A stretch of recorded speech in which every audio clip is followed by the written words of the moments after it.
Run when the rhythm's right. Go into the night. Go until you're out of sight and you're out of my mind. Run when the rhythm's right. Go into the night. Floating as the river flows, easy as it goes to the ocean. So walk on by, I've got no reason to love you, but I do, I do, I do. So walk on by, I've got no reason to love you, but I do, I do, I do.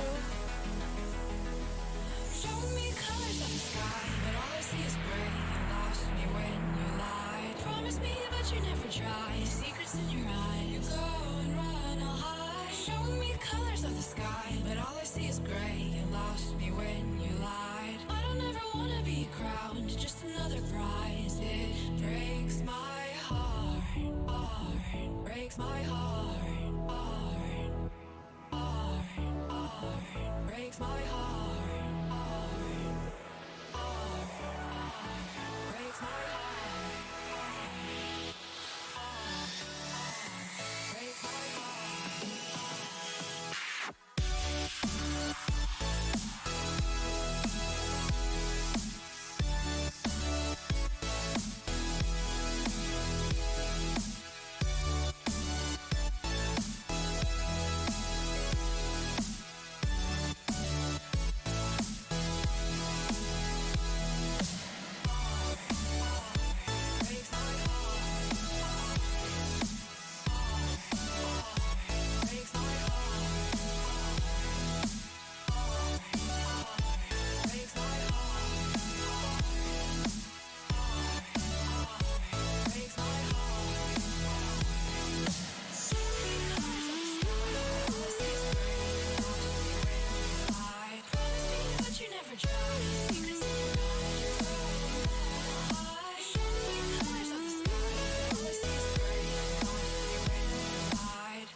Lost in the midnight blue, shadows of the moon.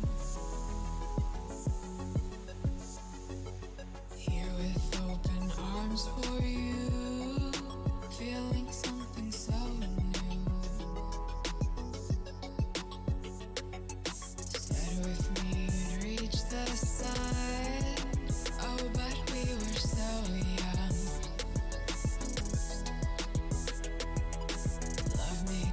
Summer's done, but keep me in your heart, so I hold on. So walk on by, I've got no reason to love you, but I do, I do, I do. So walk on by, I've got no reason to love you, but I do, I do, I do. Show me colors of the sky, but all I see is gray. You lost me when you lied. Promise me, but you never tried. Secrets in your eye, you go and run, I'll hide. Show me colors of the sky, but all I see is gray. You lost me when you lied. I don't ever wanna be crowned, just another prize. It breaks my heart. Colors of the sky, breaks my heart. All I see is colors of the sky, but all I see is colors of the sky. Colors of the sky, but all I see is colors of the sky. But all I see is colors of the sky. Colors of the sky, but all I see is colors of the sky. All I see is colors of the sky.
to the ground now, and somehow I feel like you don't know me. Shook me to the ground now, I don't even know how. Brought me to a life that you never showed me. Coming from a locked up ghost of yourself, but you're coming from the light.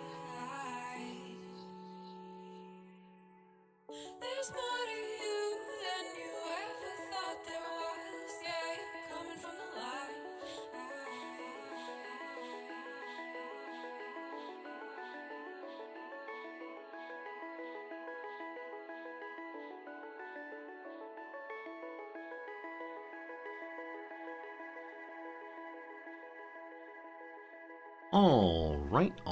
All right. Good morning, good afternoon, good evening, and welcome. It's the end of the weekend for me. Monday morning is here, and to you, one and all, I say close enough. Hello, friends. Welcome back. How's it going? Happy Sunday, happy Monday.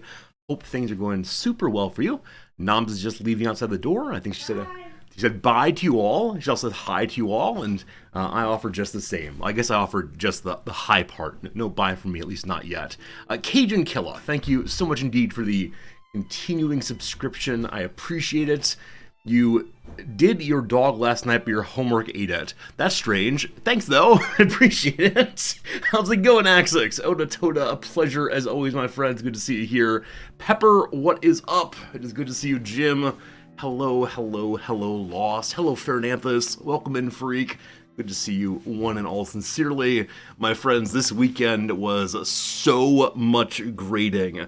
Mine got done without too much trouble. Noms, though, made the newbie mistake of having multiple assignments due in on the same Friday.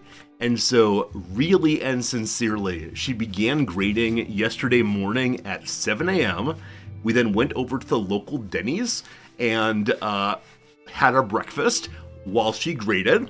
After that, we came back home, and you know what? She sat down and graded, and she continued doing this more or less all the way through until 1 a.m. And it's not done. It's not done. So, Monday morning for her is executive time. It's the one part of her weekly calendar that she schedules off to work on her big project. And she'll get it done this morning. So this is actually not even the finals. This is not even finals. Today is the last day of teaching classes, and then finals week starts on Wednesday or Thursday and goes through Wednesday of next week. I think grades are due in on like the 28th, maybe, something like that. Yeah, Nams is a good teacher in the sense that she wants to give the students multiple ways to express their ideas and to apply course topics, etc. But she had an essay due in class on the same day that a in-class exam happened. So no, never ever do this. I think she hoped that students would turn the essays in early and she could get a start on grading those before exam day, but the students did not do that, and so instead she had to get it all done at once. But like I said, today's my last day of teaching, and so I will I'll go in today and give them their exam backs, because I actually did get all of my assignment, or my grading over the weekend. I had exams on Friday, and I wrote absolutely no feedback other than check or no check, even on essays.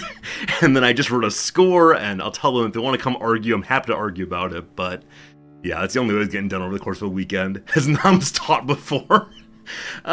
Nam's never taught this kind of class before. So Nam's primarily teaches language classes and then literature in her target language. In this course, she was teaching content instead.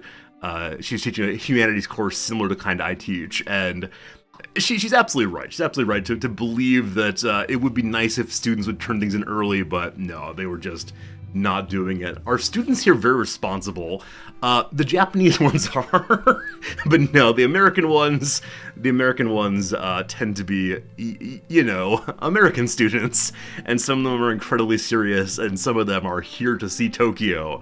And that second population is a substantial portion of our population.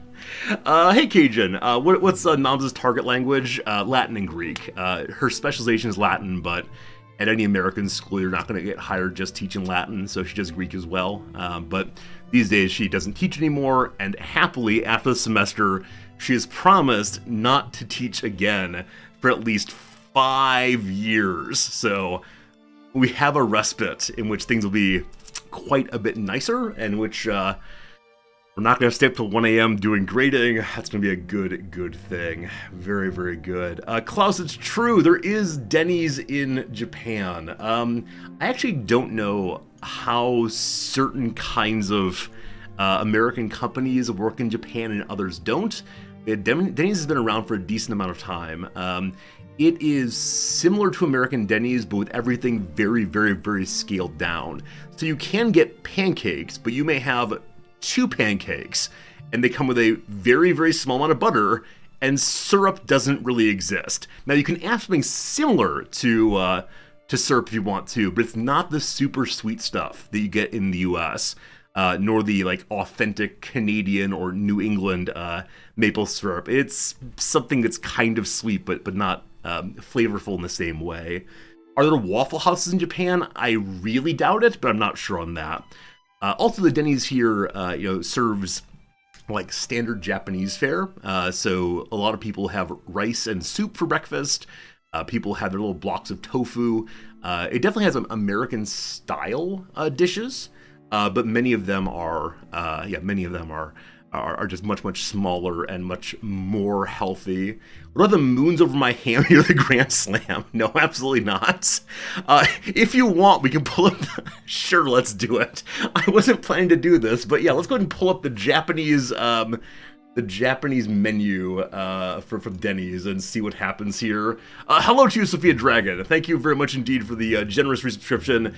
Playing the body horror edition of D&D.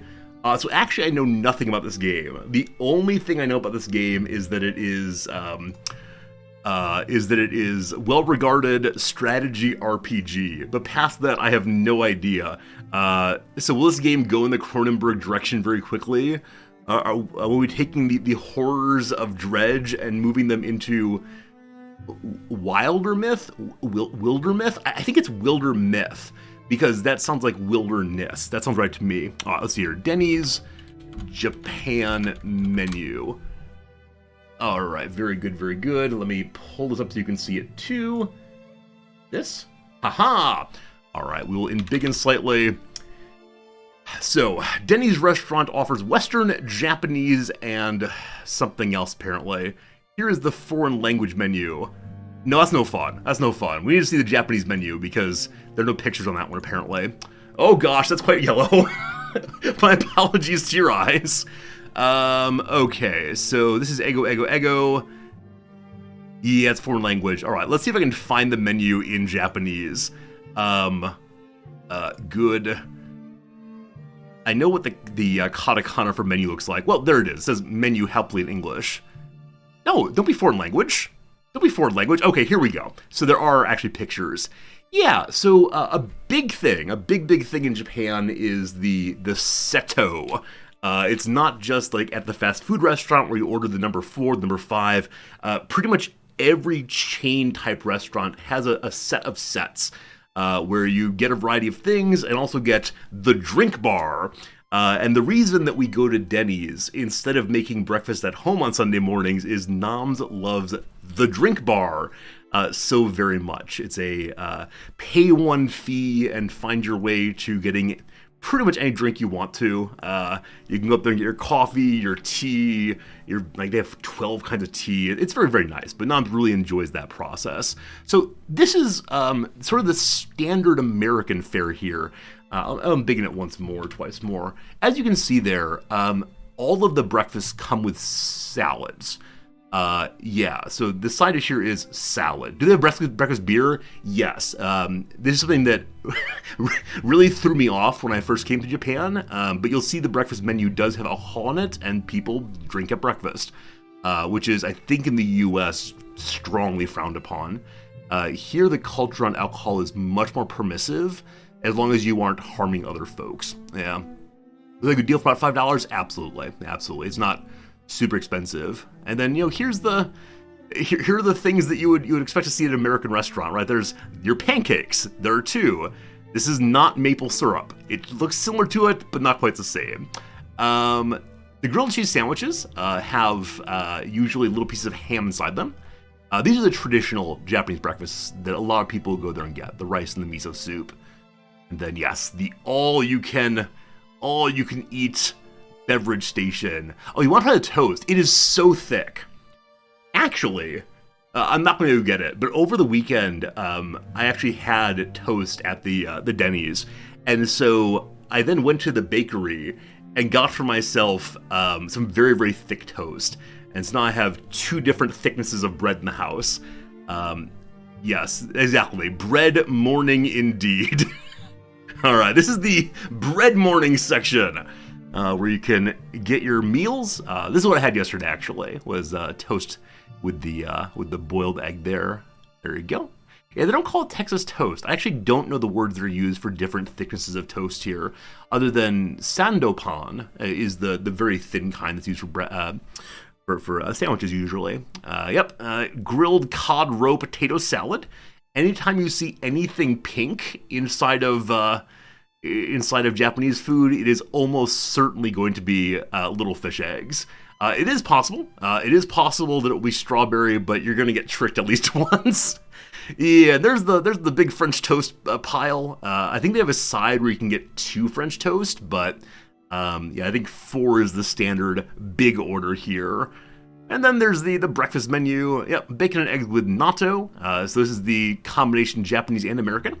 A couple slices of bacon, it looks like. Natto, as I mentioned before, is fermented soybeans. Yeah, there it says fermented soybeans. They are an abomination upon the earth. A couple of slices of seaweed there. There you go. No, the all-you-can-drink drink station does not include alcohol. You have to order alcohol separately. Yeah, and there you go. Your good old American breakfast with a slab of salmon. Who wouldn't want that?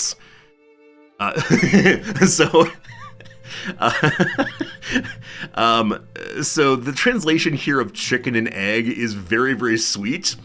The way it's said in Japanese is mother and child. It is soup of mother and child, and I love that so much. The first time Noms ordered or described it to me, and she said it's mother and child breakfast, I said, wait, did you really just say that? Yeah, indeed it is. What's worse, Dreco's or natto? For right now, it's definitely the experience of dealing with natto. It just smells horrible. Yes, now this word here, hamburger and hamburger steak, a lot of Americans who come here assume that it's in fact hamburger, right? Like the sort of ground beef, I guess, patty. This is instead ground pork. So pork is the main meat for land animals here in Japan. And so it's, as I understand it, a much softer experience eating the hamburger. And so it's called hambagu in Japanese, but I don't eat it, so I don't really know exactly. Yep, and then what else we got here? Side menus. Yeah, you'll notice right away here, that, like, really there's no grand slam. There's nothing absolutely huge and crazy. Hamburgers made of ham, beef burgers made from beef. Don't tell the Americans, we get confused. What else we see here? This is pretty much all the things you saw above, except you can just get one on the side if you want to. And then here is the drink bar with a wide variety of drinks. They have an espresso machine, so you can push buttons and get out coffee or Americanos or cappuccinos or anything else you want. Unfortunately, it runs out of milk very quickly. Now, I just get boring old standard coffee, but Noms was like getting like fancy milk-based drinks, and inevitably, once a day when we're at the Denny's, they'll run out of milk, and I have to get someone from the back to help with that. Oh, and here we go. Here's the lunch and dinner portion of the show. Various kinds of spaghettis, vegetable curry, a very, very popular dish here in Japan. It's made with beef broth usually, with rice casserole with shrimp, spaghetti, etc., etc. How different is bread between Japan and America? Japanese bread in general is very, very fluffy and sweet. You might know Wonder Bread. It's similar to that, but even sweeter. Yeah, cod roe spaghetti. Like I said, pink stuff, gonna be cod roe. The American clubhouse sandwich. There you go, team. You like it? It's club sandwiches with, with pork. Pork gets on there, of course. Here you go. This is very popular. Very, very popular to have cod roe mayonnaise as the side for French fries. You can get ketchup or mustard at some restaurants. Ketchup is more common. Ketchup is often served with eggs here in Japan. But yeah, cod roe mayonnaise is the big side there. There you go. Tam, when you started eating sourdough bread, really like it. Nam sometimes makes sourdough breads. It hasn't been moving here, but they're very tasty. Is it possible to get unsweetened whole wheat bread here if you want it? I've seen it at bakeries, but I've not seen it at grocery stores, I think. Like, the majority of grocery store bread is really, really sweet white bread, but definitely at bakeries you can. Yeah. Onion soup is this weird thing. This restaurant is not the place for it, but there's another restaurant similar to Denny's called Royal Host, and Royal Host has a picture that appears on all of their menus and on the walls, and it is a picture of Marilyn Monroe eating the Royal Host onion soup. It's just some random picture of Marilyn Monroe eating it, and so because of that, Royal Host has onion soup as their main side dish of joy. Seasonal dessert is super fun here, much more than in the U.S. Fruit and vegetable are available seasonally. In the U.S., there's a tremendous amount of importing of strawberries from Mexico or wherever. But here in Japan, strawberry season is fairly early in the year, and then you just really can't get strawberries anymore unless you want to pay absolutely crazy money. So it actually is strawberry season right now. There we go. Stewed hamburger steak. Yum, yum, yum, yum, yum. Yum, yum, yum, yum, yum. Yep. Nothing too surprising here, but these really are the Denny's meal here. That was fun. Hope y'all enjoyed seeing some pictures here. Nothing stands out as being especially crazy, but yeah, like I said, it is Japanese Denny's, so you get the various kind of noodle dishes as well. What is this thing? Roast pork rice bowl. Yeah, so slabs of pork on top of rice with some green onions, looks like. Delicious. We're only halfway through the menu. Oh, it's the grand menu. So the grand menu is the best portion of that. What's on the sustainable menu? I actually don't know. I don't think my restaurant does the sustainable options. We in Tokyo don't believe in that kind of thing. Yeah, unless it's somewhere else in here. I've not seen it. You're starving now? I'm so sorry. Hopefully you can get to the local Denny's real quick. real quick. Oh, Mexican hamburger steak. They don't have that at the local one. As I've mentioned before, Japanese people in general do not like crazy spice foods. So foods that are labeled as being quite hot are, to my American sensibilities, fairly mild. So probably this is going to be just the same. Avocados are increasingly popular here. They're obviously not a traditional food, but they're imported more and more. Look, you can get your sliced steak. Sometimes you think about going to vacation on Japan solely for the food. I mean, awesome.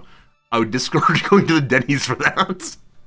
Hey, the Black Angus. Like I said before, American meat is the lower quality meat here, but yeah, see that garlic rice, so tasty. Yeah. Cod roe. All right. I bet there's a dessert section. That's one thing I want to see still is what does the dessert section look like here, and how does it compare with the American desserts? There's various salads. Oh, more sandwiches. I get various French fries. German potatoes. Yeah, so I guess thin cut potatoes with pieces of pork. A little bit of cream, I do believe. Good. Maybe we should start every stream from now on with looking through a menu. Yeah, here you go. Here's the alcohol menu, served 24/7. If they're open, you can get the booze. Various kinds of sake drinks and drinks based on sake distilling are subsidized here, and so they're relatively inexpensive. But yeah, looks like Suntory is the distributor for Denny's. Most restaurants have, like Coke or Pepsi in the US, just one group they work with. Yeah, highballs, super popular because subsidized, super popular. Does Denny's offer breakfast all day in Japan? You can get the side dishes like an egg or a piece of bread all day long, but no, the full menu does stop after I think 11 a.m., maybe 10:30 a.m. This, of course, is one story I told already, which is one of our first times coming to Denny's in Japan. It was 10:30 a.m. and I went in with noms and we said, "Are you serving breakfast still?" And the man said no, and we said, "Oh, okay, we'll have something else instead." And then he was wrong. It was served for 30 more minutes, and his manager came over and made him do the big apology with the big bows, and we hated it. Is craft beer popular in Japan? There's a growing craft beer movement. There is like a beer fest in Tokyo every few months, I think. But I myself have not followed it at all. Cheesecake, surprisingly popular. Sweet in the right way for the Japanese palate. Yeah, pretty much any restaurant that has desserts here, including local non-chain restaurants, will have lots of cheesecake. Yeah, here's the part where I feel like an American. This part here always feels like, they're doing Denny's right now.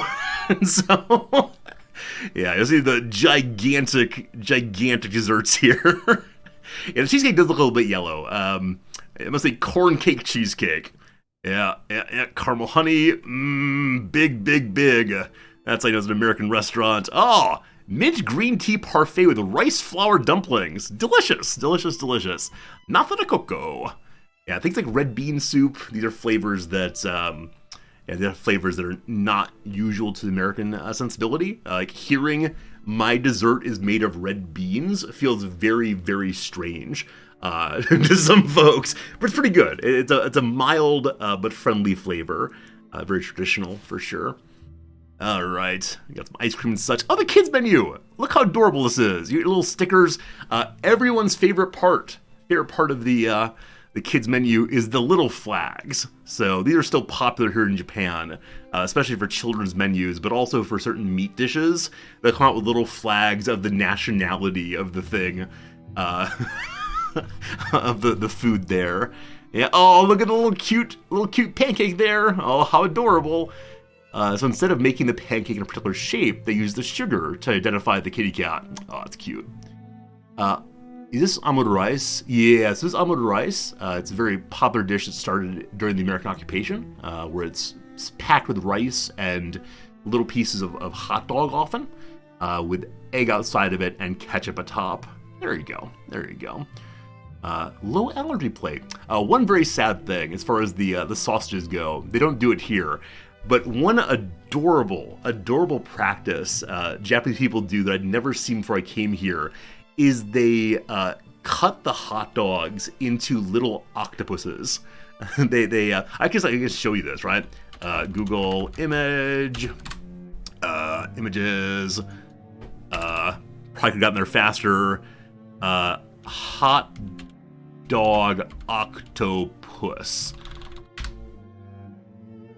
Look at them. Look how adorable they are. Oh, it's great. Absolutely adorable. Yeah, never saw it before I came here. Absolutely love it.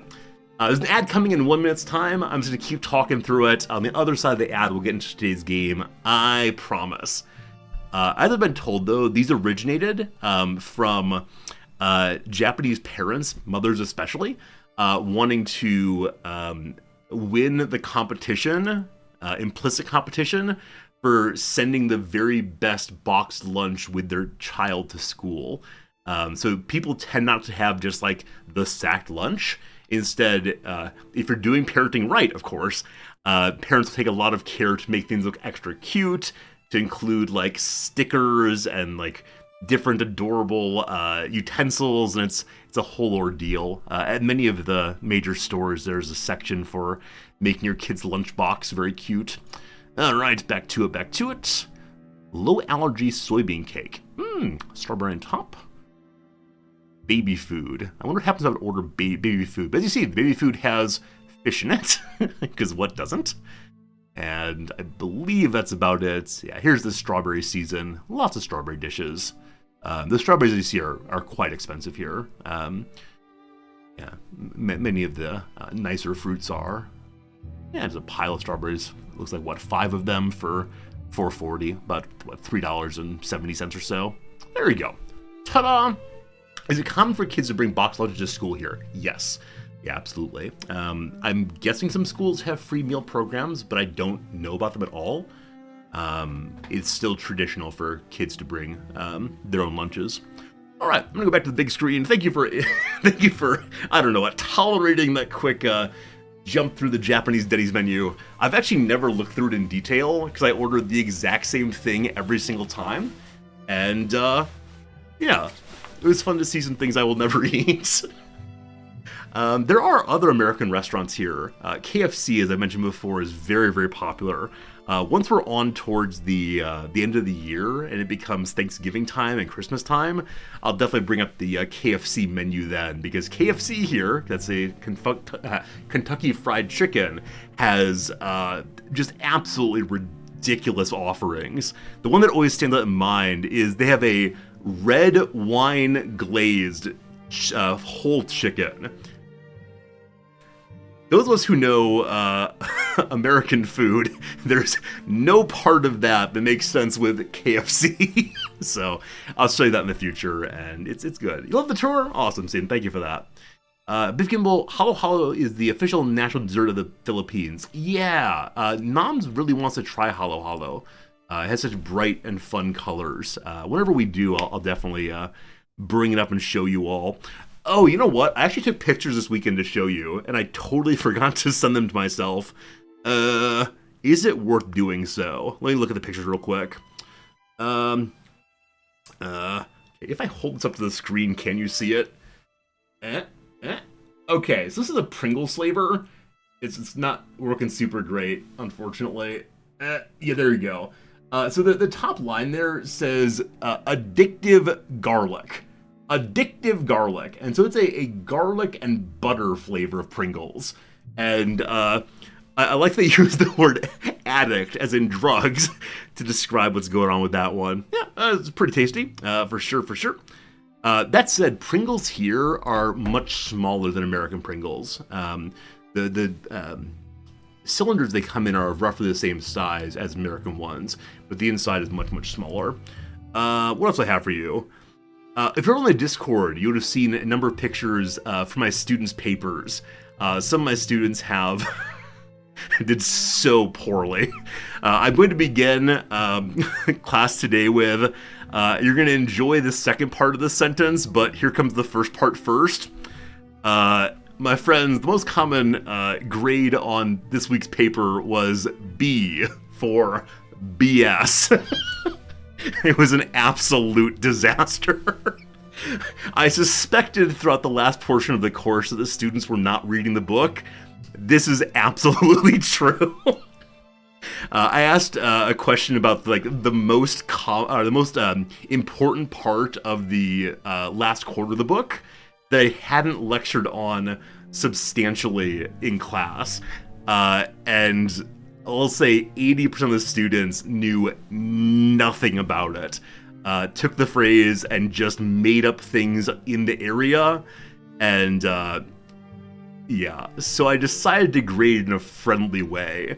I need to talk to them today about what happened with the reading, because throughout the semester, things were really going quite well. People seemed to be prepared on the exams, they knew what they were talking about. On this last one, though, if I were grading fairly and honestly, probably 60% of the course would have failed. And that's very, very unusual for me on exams. My average exam grade is a C plus B minus usually. But yeah, it's the kind of result that I just don't get. So we'll see. Can I have a TLDR about the correct answer, in my opinion, on this question in particular? Do I grade on a curve? Usually no. Yeah, usually no. Yeah, I don't know. It's the central question of the end of the book. So Michael Sandel has this book called The Tyranny of Merits, in which he says, we all love meritocracy, it's fair, it's open, blah, blah, blah, blah, blah.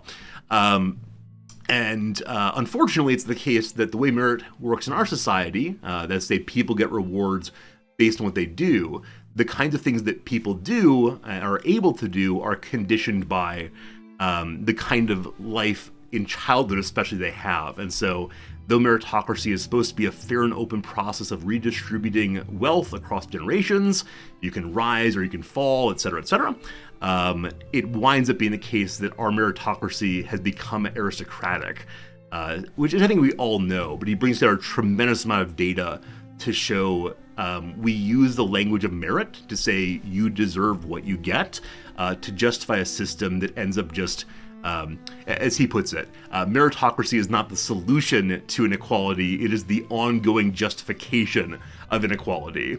That's how it goes. And so they had that part of the book down, because that's what I lectured on and we discussed in small groups all the way through.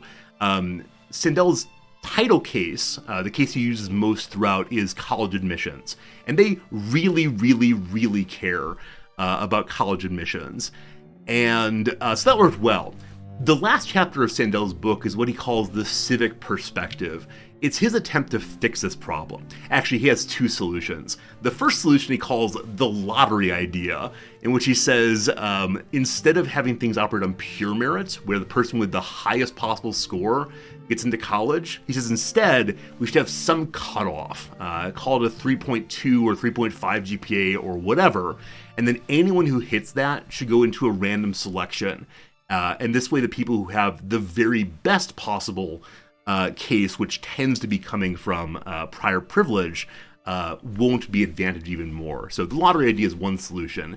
His other idea, though, is called the civic perspective. And what that's supposed to be is an attempt to see all work in society as valuable, and then to meet people who are from different classes economically, different social situations, different kinds of work, not only in service relationships, but instead in friendships and personal relationships. He thinks this is the only way to kind of break down the central claim of meritocracy, which is those who are losers deserve to be losers. And it's kind of an unsatisfying ending in that he doesn't say, go do these three things and raise taxes. But what I wanted the students to say was, here is some ways that you can do that in your own life. Here are some ways in which I will try to think this thought day to day. Instead of what many of the students said is, the civic perspective is caring about other people, let's raise taxes. which is exactly what he says don't do, because that doesn't actually fix the problem. It just papers over some of the symptoms. So there you go. That's quick and dirty. And yeah, they just made stuff up at the end, unfortunately. Is the reason why I decided to grade generously instead of letting people fail the assignment? I didn't want to deal with the complaints, if I'm being entirely honest. There's always this problem that happens. If all of the students do poorly, and they didn't all, but many of them did, there will then be a sense that it was a bad exam. And I just don't want to deal with it. I frankly just don't want to deal with it. When I say I graded generously, I don't mean I took failing papers and made them into A papers. I took failing papers and made them into 70% C-, and I'll tell them today this probably should have failed.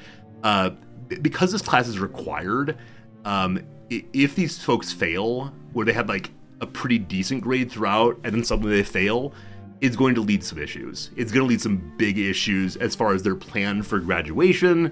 Many of them are in their last semester, and yeah, as I know curve is basically curving.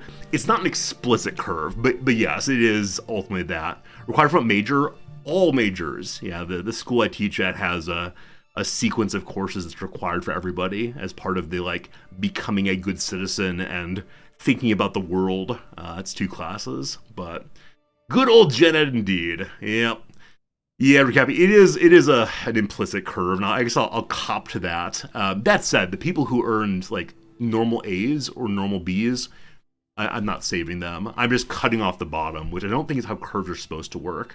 That said, I don't really know, because I've been saying no curves a lot for a long time. Anyway, that's gonna be the exciting part of today. Also, part of today is going to be yeah, talking about how the class went and getting their feedback, most especially on what they wish they knew at the very first day, so that I can help students next semester prepare and do better. As I'm going to say at the first day, and I say at the first day of every semester, just take notes and ask some questions and do the reading, and you'll be fine. Is this class a senior level class? No. It's officially a 200 level class, so it's intended for sophomores. But many students, especially the ones who are second language English speakers, will wait until the very, very end because the reading is relatively difficult. And I'm asking them to write arguments as opposed to just regurgitation of what I've said. Well, this will be a lesson of merit. You should have failed, but you won't because that's what we're here for. Absolutely right. I'll try to link it into a story about merit, and maybe this is my attempt to fix the problems of meritocracy in this class a little bit. But yeah, students take it in all different periods of their life at the school, which I appreciate. Like I dislike teaching classes that are entirely first-year students because they often don't have the maturity to know how to do college work terribly well. I also kind of dislike classes that are only second semester seniors. And yeah, because often they're like really, really engaged for the first 3 weeks and then realize, I'm graduating. Let's just do the bare minimum. So I prefer classes that have all the grades mixed together because it tends to then harmonize better. Hey, Winsor, didn't I mention that only a few students bought the book needed for this class? For this last portion, that was my suspicion. I didn't ask them directly. Today I will be asking them directly. Actually, no, today I'll be telling them directly. I'm almost certain that many of you just did not read. And it's fine.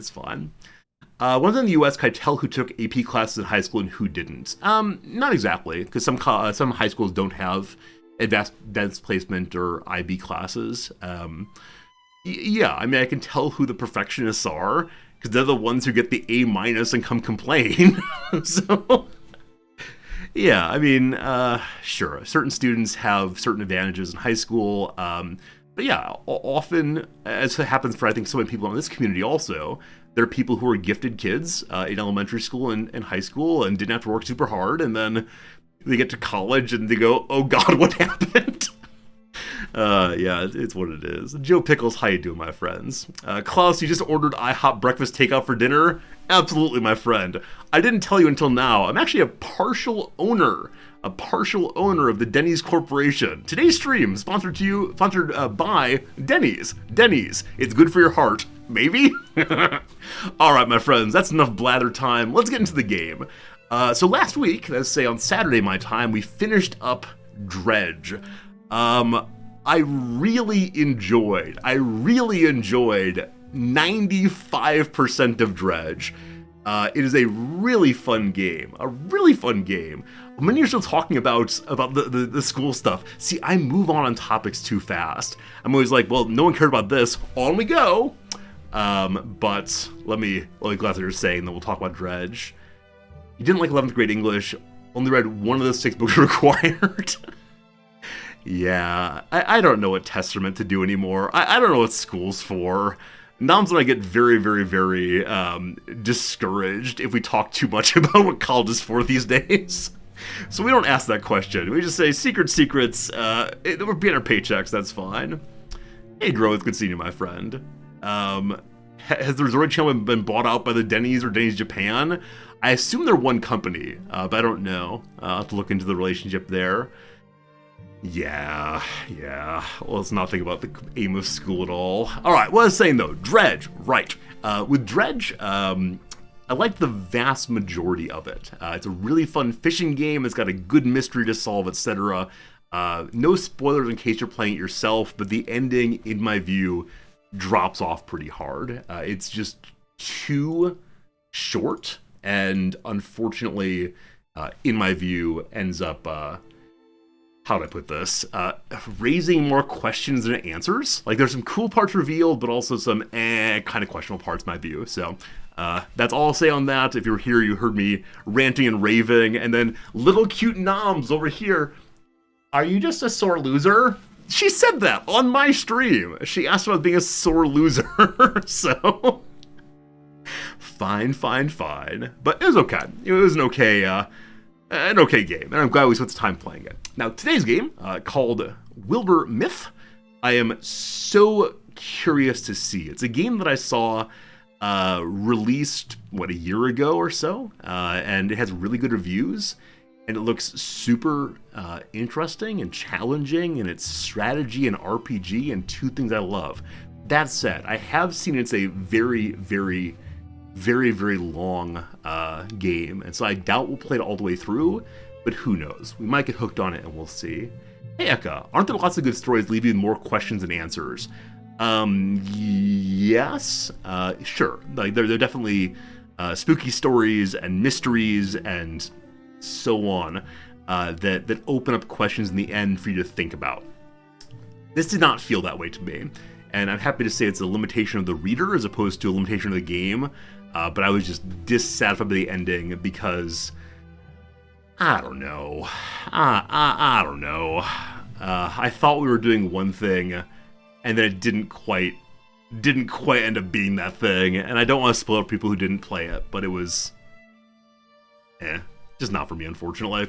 Hey, D. Kirk, it was funny seeing me and Shen's chat with the resubs. No. I mean, I'm a viewer of Twitch as much as I'm a streamer on Twitch. I've got my favorites I've been watching for a very long time, and I try to support those channels with subscriptions, and so, yeah, occasionally I'll just subscribe to a resub to a channel, and people say, oh my god, Resorting, it's you! Yeah, it's just me. I'm just some viewer guy, that's how it goes too. Alright, very good. We're going to go ahead and push this button here, and begin to play this game, which is not pulled up. Hello, game. Hello, game. Game. I was capturing it earlier. We're going to look at the black screen of nothingness. I'm almost certain it was capturing correctly. Yeah, says it is. Let's try again.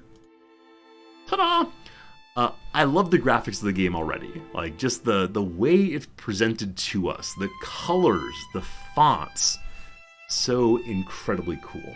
It reminds me of a game I saw as a board game recently. And it was a little game in which, like, you had animals that were fighting, and I don't exactly recall what the game is called, but when I saw that game, I said, oh, I should play that, and then the box was like $70. I said, never mind. But those of you who know board games probably know the game I'm talking about, but we will see. Root, exactly, it was called Root. Thank you, Spot Hydra, for knowing that one.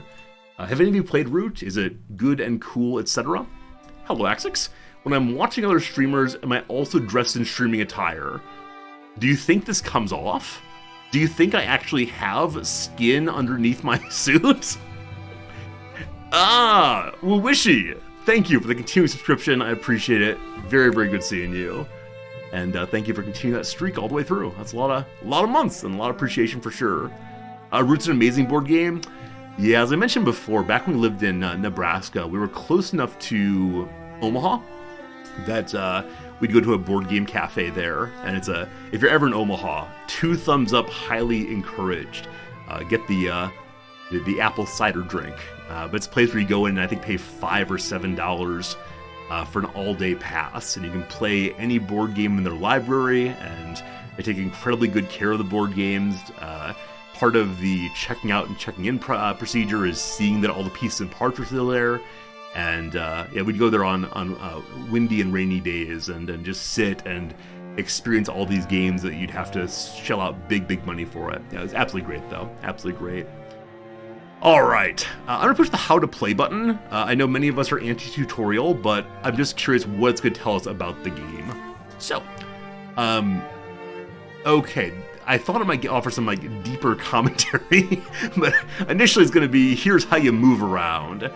Also, there apparently are videos over on YouTube for us to learn things. So this is move around. Good. Movements. If it's green, the hero has actions. Yellow, no. Heroes can do a single move or a double move. So, double move. Okay, so you can move and act or move and move. Cool. The flanking. Flanking gives a double hit chance. Flank an enemy with attack 90 degrees or more from previous attack that turn. Wait, so you have to attack twice in a turn? Flank an enemy that attacked 90 degrees or more from previous attack. In that turn. Okay. Walling. Reduce damage by standing adjacent to an ally. Alright, so shields up together. We hold hands a la Red Rover, and we can't be ripped apart. Action points, we probably know how those work. Hey, Frozen Tomato, good seeing you. You love this game? Awesome. It's a game that every time I've asked about or mentioned, people are so over the moon about. Oh, I should say though, my strong appreciation to some of you over on Discord. So last night, I was thinking, what game should we play this week? Because I didn't have a game picked out. I was thinking, okay, should we play Victoria 3 or CK3? Not sure. And so I thought for a moment, there was this game people mentioned, and it was like this make a team and go do adventures game. And that was basically the entire description I put on Discord. It was a game we discussed that you make a team and do adventures. And amazingly, over the course of the night, 4 or 5 people guessed what the game could be, and one of them, Lost in 8th, was absolutely right. So thank you for reminding me of the game, because I think often I have trouble finding games on Steam if I can't remember their name, or if they're not brand new releases.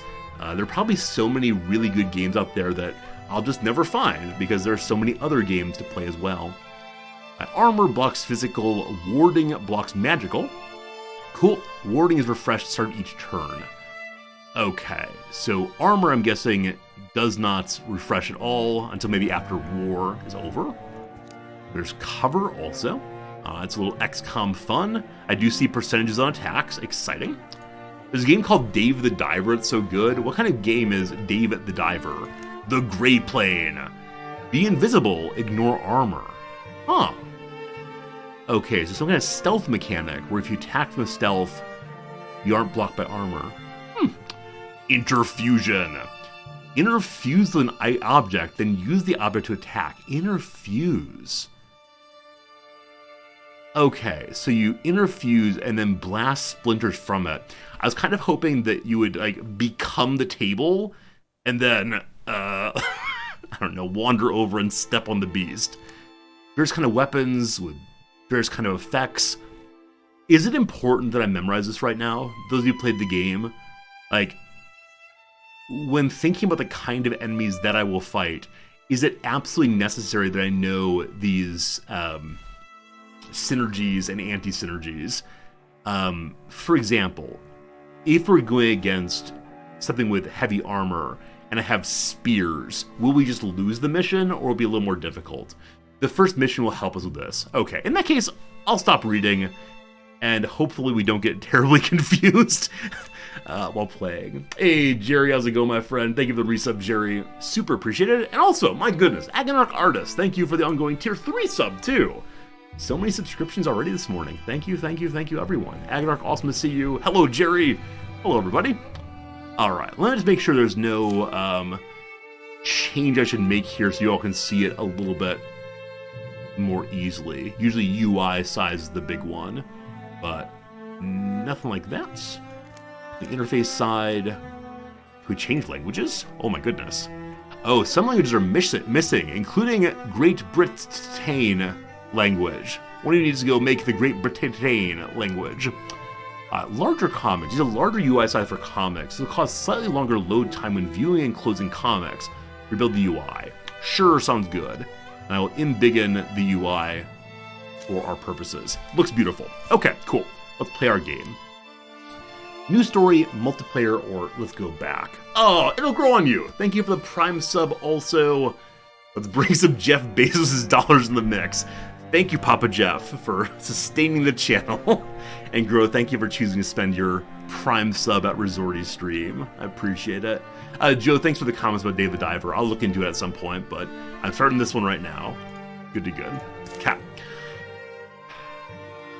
So, there are a tremendous number of missions here, some which are multiplayer. I wonder if the multiplayers are different missions than the main storyline. But we begin with the Age of Ulstrix. Ulstrix? A 3-chapter story that's geared towards new players like good old me. Face off against the implacable Gorgon leader Ulstrix. We need to find ourselves a mere shield to deal with this one. Many Gorgons. Difficulty of storyteller, adventurer, tragic hero, or walking lunch. Oh boy, it's the one with your little cute baby in Doom. I'll do the standard difficulty and see what happens. Lands are dangerous, but won't punish you too harshly for mistakes. Carved in stone. All progress is autosaved. This is the Iron Man mode. Sure, for our first ever playthrough, let's do Iron Man mode. If it goes terribly, I'll happily try without that, but let's see. Wait, not recommended for your first playthrough of a campaign. I'm illiterate. Very good. Party select. So we begin with 3 people. The game is suggesting a warrior, a hunter, and a mystic. Those are seeing their future warrior, future hunter, and future mystic. Presumably, yeah, as of right now, a poet. Warmoth Hong. May I change your name? Yes. Alright. The Cowardly Poet. Because I know one of you is a writer by trade. You're not cowardly, I promise. You might be cowardly, I don't know. Probably not. Agonarch Artist, you, my friend, are going to be our Cowardly Poet someday warrior. Farmer, age 23. Begins with no items. I'm not going to change the look here. You can customize personality in the stats tab, but not during the game. So you have health and speed and armor. I'm not going to change any of that. Begins being a poet, cowardly, bookish, all the rest. Don't worry, eventually through the trials of battle, you will stop being a coward and become some true hero. Yeah, lots of different stats here. And I'm guessing these are not all the possible stats. But poet is number 1. Shall I compare you to a... No, but I wanted to. So upbringing apparently is part of how one becomes what they are. It's all editable. Yeah, I don't want to change anything yet, because I don't know how they work. You can probably make a very strong character here, or a potentially strong someday character here. This might be the worst character ever, but we'll see how it goes. Agonarch Artist has no relationships right now. We'll develop them over the career. Good. Born in the boughs of a tall tree to a lonely, frightened woman, while wolves prowled below. He was reading in the solitude of a garden when a dark crime was committed before his eyes. The memory faded, but he always carried a burr of that day in his throat. Fond of melancholy and reflective literature, he dreamed of writing his own. Someday. Various hooks. We'll see how that goes. Aspects. Alive. You're an alive person. You're inhabited. What does it mean to say you're inhabited? Are you possessed, Agonarch? Alright, cool. Done on that one. Next up, this person, a future hunter. We're going to go ahead and name you after the earlier following, Cajun Killa. Cajun Killa, thank you so much for the generous, not following, sorry, resubscription. Get you right here.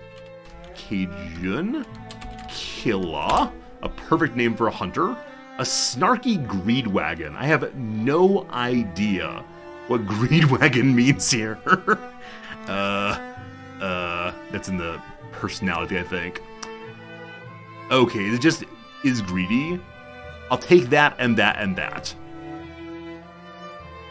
A little bit of poetry, a little bit of romance. No relationships yet. The morning of Cajun Killa's birth, all the women in town fell sick. It was taken as a sign the boy would have no success at courting. They say that a silver-tongued boy who looked a lot like him once tricked a mountain goddess out of her icy tiara. Cajun Killa never commented on the story.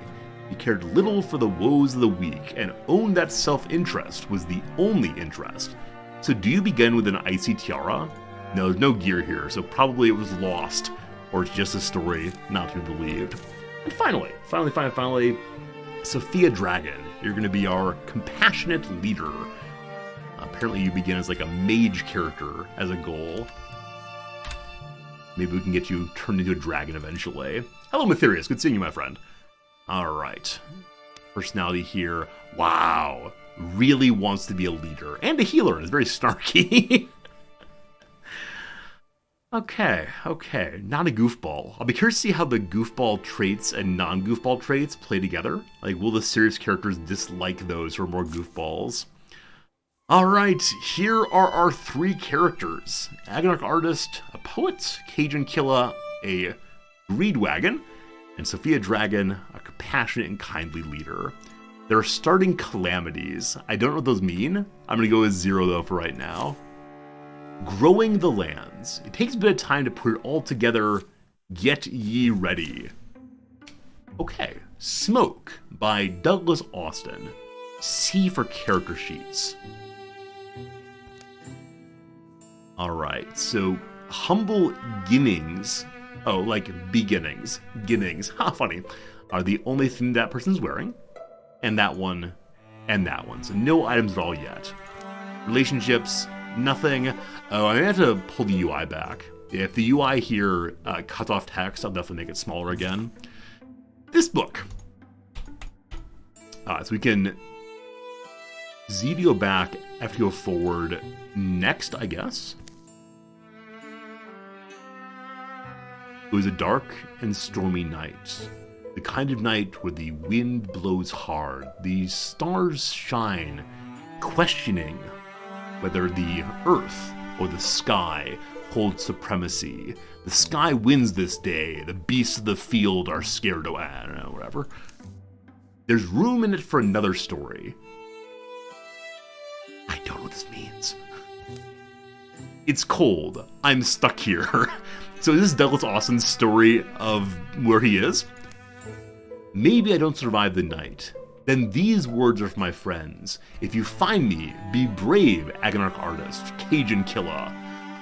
Okay, so this is the story being written or thought about by, was it Sophia Dragon? Right. This is a warning, but where do I begin? Here in our yondering country, something in the woods is very strange. Tentacle monsters.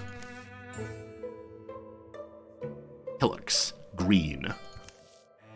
Red, morning. Concerned only with idle questions and memories, a young man named Agonarch Artist takes the seasonal road to the town of Linus' Held. So I know it's the case that, this game is procedurally generated, so I expect these names are different each time. How many times have I walked this old road? An artist thinks to himself. The nostalgic animal, the human, call me true to my nature then. Breeze is light that day, birds are timid. In fact, the whole world is taking a breath, ready to leap in the sea. Wait, what does that mean? I don't want to go for a swim, it's too cold. I'm there already, huh? Here's the hard part, getting Cajun Killa out of the house. Wonder if his bread baking idea ever worked out, or his dice game, or if he bought that press, or... Cajun Killa, a lot of ideas. Agonarch wants poetry. That's... Smoke? Fluttering flames roost among the far-off rooftops.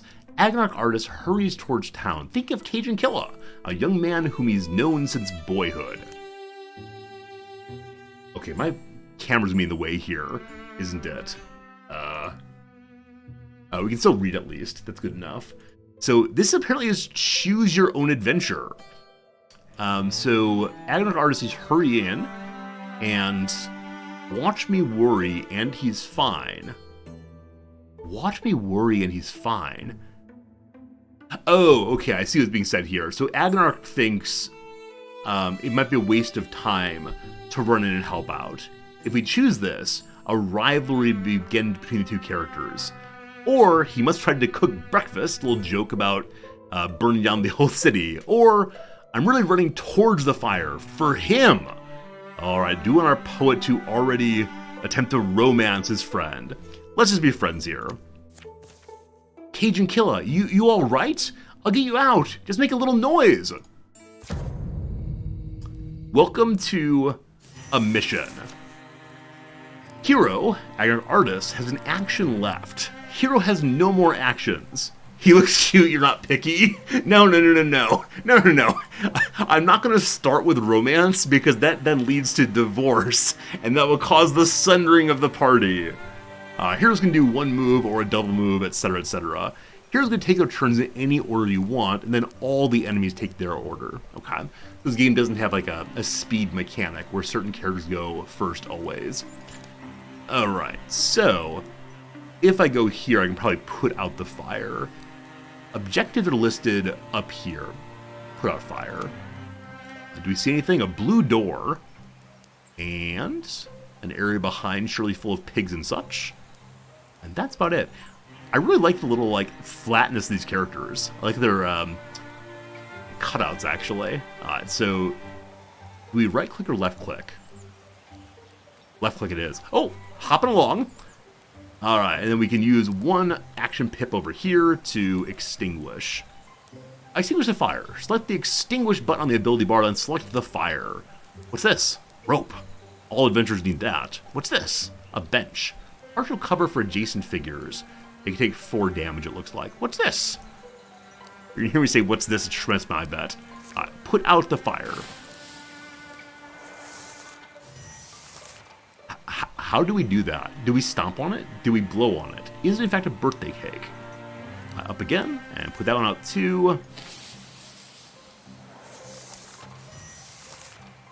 Next up, go forth and open the door. I'm not being told to fetch the rope, but I'm going to go and fetch the rope for sure. Oh, can we not do that? I see I can attack the scenery. The rope may not be collectible. I wonder if I destroy it, if I can then get the rope for myself. Punch the rope. Your friend might be dying. Well struck. Alright, there's now no rope there. Cool. We learned an important lesson. The things in the world cannot be picked up. Baskets. Another fire. Hopefully it doesn't burn out the entire, or burn up the entire back area there. We probably could punch our way through, but... Alright, so stand next to it, we open the door, reveal some fabulous prizes. His house is still standing at least. Cajun Killer? Linish the Helds in flames, are you in there? He doesn't know. Why is no one... Hey, do you not smell the... I smell the smoke. Get inside. Hop. Slam. Agnarch. Eventually I recognize the characters. Your bow. Yeah, I'm not trying to shoot out the fire if that's what you're about to say. Actually, there's... Garrrr. A monster in the garden. So yeah, I'm very annoyed. We'll burn in here. Can we, we could try and fight it. Right, so here, I've got some tools around. You're stronger than I am. You can swing something pretty good. But we can at least drive it off. It's time to equip the poet. Not with pen, but with blade. Choose. Alright, we get a pitchfork, a pickaxe, or a frying pan. Obviously, the frying pan is the correct answer. However, well, I'd like to keep this creature at arm's length. Pick the pitchfork. The break stones that'll break bones. The pickaxe. Or this is for cooking. Why did I grab this? The frying pan. I feel like I should take the pitchfork. I feel like the pitchfork is the correct call, so that we can poke the monster backwards while the while the hunter does his work. However, for the sake of ha ha ha ha, let's go ahead and take the frying pan and hope beyond hope that it does not cause problems for us. It can be killed, right? Just be ready when you open that door. Hey, Pumpkin Pie, good seeing you. This game's fantastic. My first time trying it. Really excited to give it a shot. Faux cards, the roe. That's right, we hate roe so much. Fish eggs. Hooves thrown sloppily around beneath it. It runs staggering, bellowing its agony. Kill the beast. So presumably the beast is going to be back this way. And the cabinets... cabinets and a second cabinet. Now, I think the cabinets can't be opened. Let's move though and see what we find.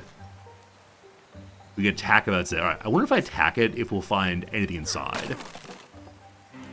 No, seemingly not. Cajun Killa, I don't know how friendly fire works yet, so you're gonna stand right here for right now. And I guess we're gonna pass our turn. Agnarch, open ye the door. There's the row. Reduce damage by standing adjacent to an ally to wall with them. And I guess ranged and melee both work equally well for walling against damage. Okay, so I'm going to move Agnarch to here, move Cajun Killa to here, that's walling and cover, and then we can't shoot. Okay, so that red there is the range of shooting, and we're not quite there.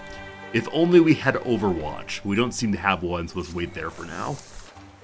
Here comes the row. Wow, it moved so far. So that was definitely its moving twice, so it didn't attack at all. Our first attack, Slam. Agnarch Artist strikes with his frying pan, knocking the foe to another tile and dealing additional damage equal to the distance the knockback. So 4 plus 1. I'll be curious if that's max damage or if it's guaranteed 4 plus 1. And it has 4 health left, looks like. So it's possible Agnarch Artist will just hit the kill here. I'll be curious to see if experience points go to the person who gets the kill, or if the whole team shares experience points. Here's slamming. Whammo! Frying pan, best weapon. Victory! Equally shared, thank goodness. Otherwise, I think very seriously about who gets the kill when. Agnarch Artist has grown stronger. Warriors like Agnarch Artist are built hardy, enduring, with a natural aptitude for battle. They develop powerful techniques for close combat. We get to choose a skill. And looks like eventually you can re-roll these to get more better ones. So number 1, Battle Dance. Melee attacks only cost Agnarch 1 action. So as of right now, our frying pan is only 1 action point. I suspect later kinds of moves or kinds of weapons will take more and more points for using. Could be cool. Number 2, Wolf Call. After a successful kill, Agnarch's allies gain 2 speed for this and the following turn. So if Agnarch gets a kill, then other people can move around more. Interesting. Or Vigilance. Agnarch's heightened senses allow him to perform up to 2 reaction strikes per turn.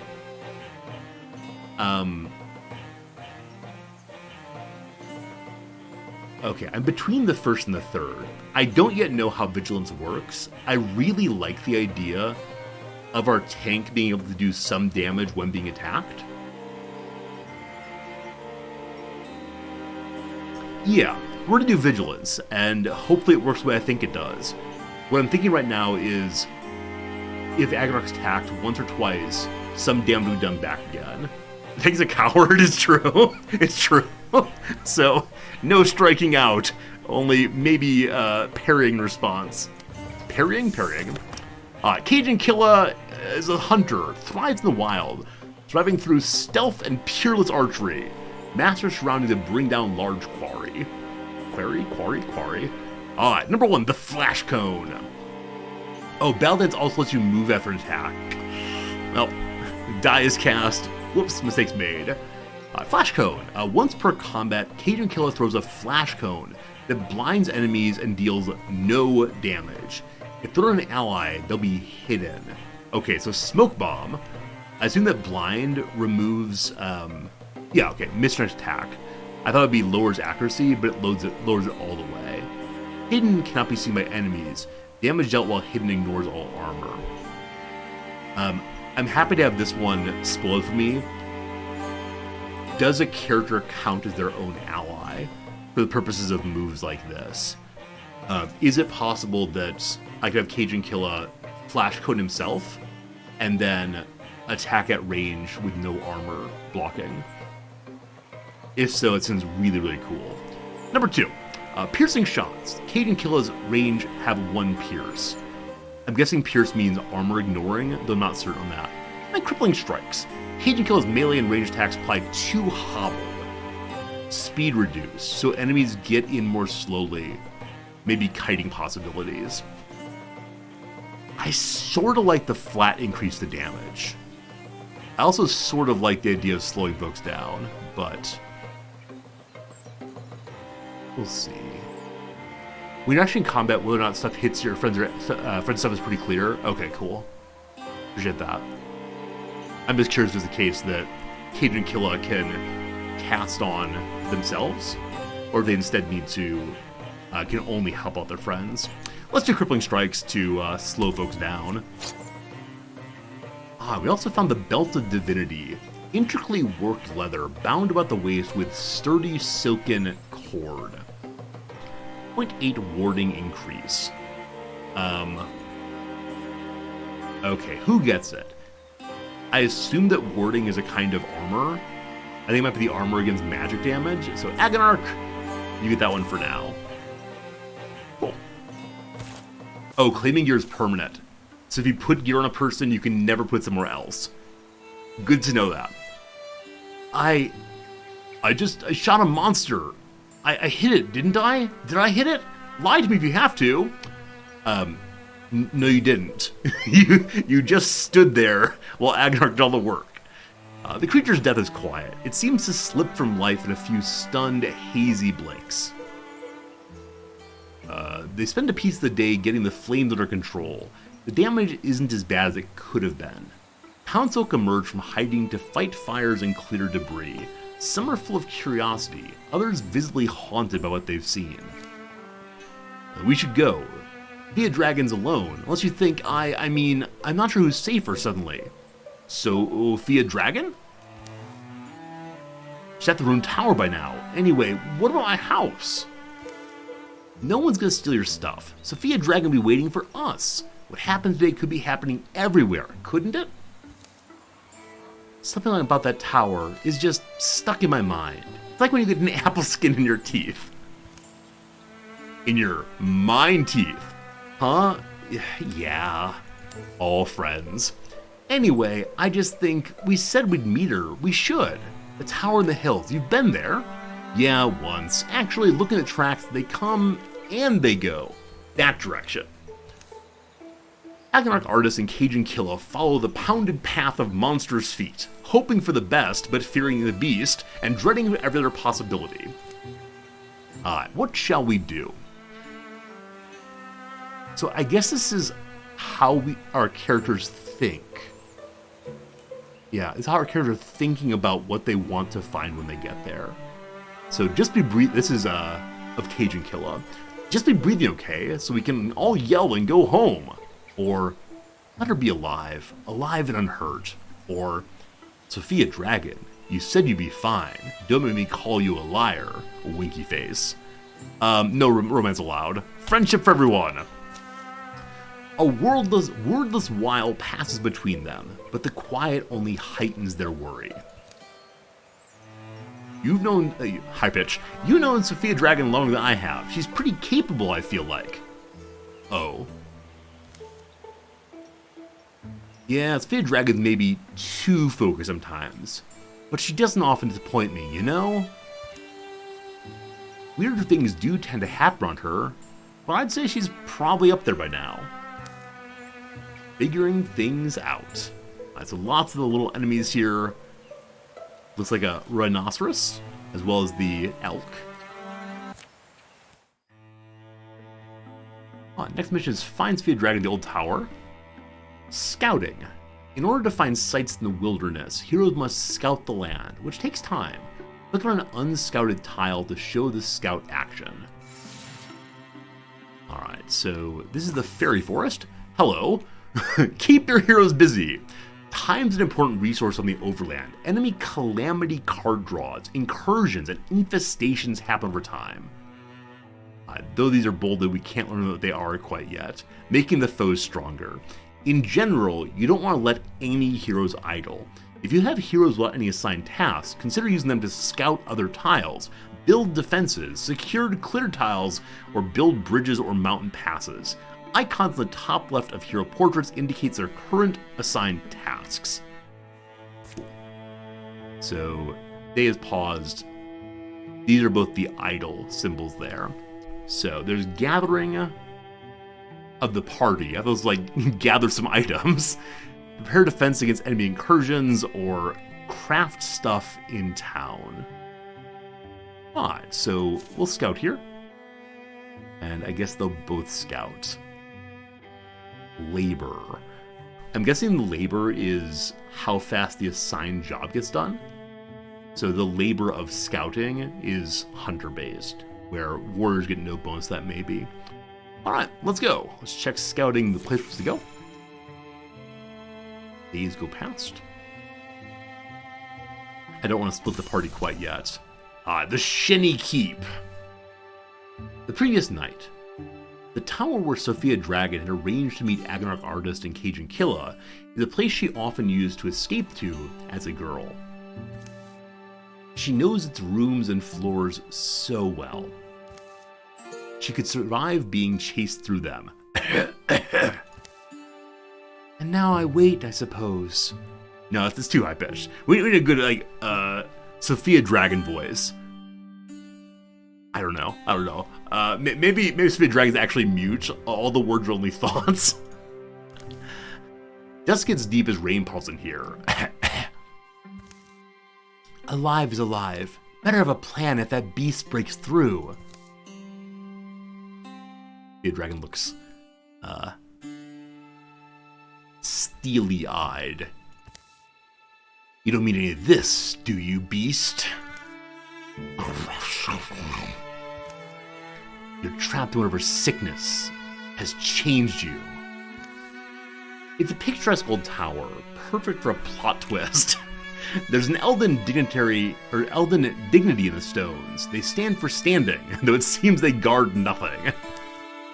But as the old will tell you, precious things go overlooked in a ruin. What lodges amid the bones of failure is often the dream that drove it. What lodges amid the bones of failure is often the dream that drove it. Alright, so we have evidence of a dream, though it's all terrible. What are you finding? What are you finding? Haha! That book. Why have I never... Easy there. I guess you're wondering why I'm talking to myself, huh, beast? I'm also wondering. Sophia Dragon bends to pull it loose. What?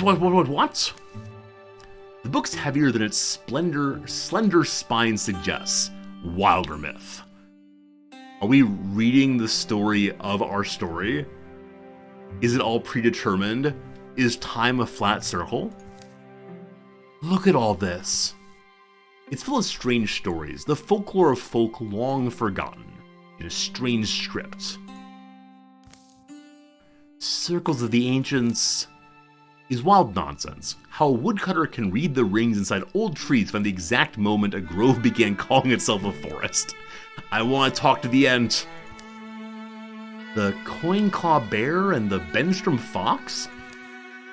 It's mostly a conversation between a miserly bear and a traveling fox. In the final sentence, the fox stamps the bear's soul into a coin and sends her around the world on the current of exchange. I want to read that one.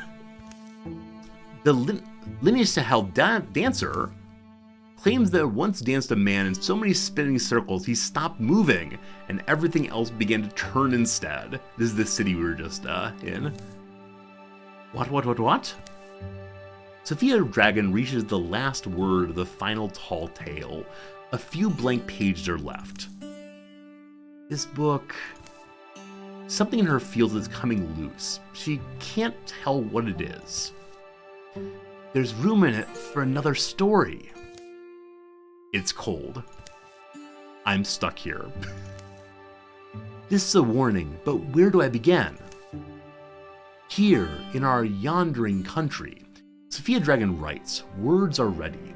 Omens have formed in the fabric of everything, and she's beginning to recognize them now.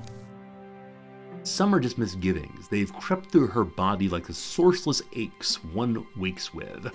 Everything hurts, it's terrible. Others are more substantial. Now they seem lightning plain, a promise of thunder. We're in the wild black woods where birds once belled. A hateful silence churns. I'm curious if by writing these words, Sophia is causing bad things to happen. Why don't we just write, and they lived happily ever after, and get on past this mission if we can? Pain lights Sophia Dragon's head. Subsides. I made it to morning? She lowers her bleary eyes. Her story lies before her in luminous script. Empty pages have sprouted behind it. Ah, so the book gets bigger. This is definitely how we can get our own paper industry sorted. We just write a little bit, tear one out, write a little bit more, tear one out. Perfect. Never-ending paper for our stationery store. Why do I feel powerful? Choose. All right, do we give her a spoon or a staff? She pulls the spoon from her pocket, or she slides a branch from the rubble. It's sturdy, it has a palm-loving twist. Why do they give me such funny options? Like, clearly, a wizard mage leader needs the staff. However, that's like a magic spoon. The spoon does have flashing bits. I might regret this. We are playing Iron Man. Spoon it is. Open wide, beast. I'm getting out of here. Foe card, the Rager. It charges without seeing, misshapen tusks swinging wildly. Use interfusion to kill from a distance. I don't see where the beast is. I think it's behind here. So if we walk over, we'll see it. And mingle the mystic's life energy with a blaze or piece of scenery. Interfuse targets grant vision and can be used for further purposes. Okay, so we can interfuse to here to see what's going on. Bum, bum, bum, bum. Interfuse an object, then use the object to attack. Use the interfuse ability to connect, etc., etc. Many of these sceneries give different effects and abilities. Good. So from the bench revolt, we can splinter blast, explode a wooden object into a spreading blast of splinters that savages that area. So if we use this right now, it won't hit anybody, I believe. So can I re-interfuse from there to here? No, you can only interfuse in the area you're in right now. So I think I want to pass, hope the enemy comes this way, and then explode around it. The only issue is,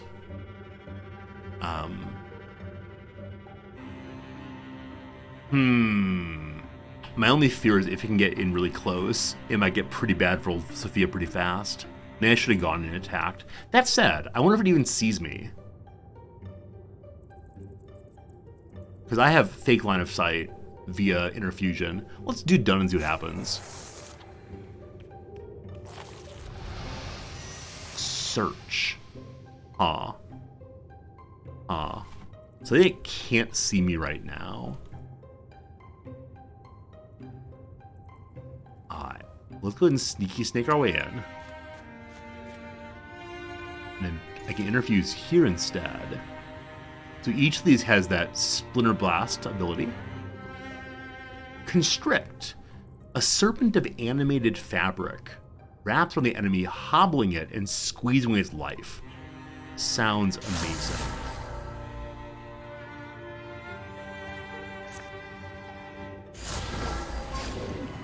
So it did a little bit of damage, and now it moves more slowly also. Cool. I can then splinter blast on what I have right now. Does 2 damage and will kill it. I wonder if the different pieces of furniture have different splinter blast amounts. No idea. Here comes blasting. Wait, how do you do this? Okay, it's trying to splinter blast this thing. So you can be attached to more than one item at a time. Oh, okay. You can only constrict here. I understand now. So here I can constrict. Here I can only do the Splinter Blast. So if I were to infuse this instead, then I could blast. Now, I don't see a way to give up my connection.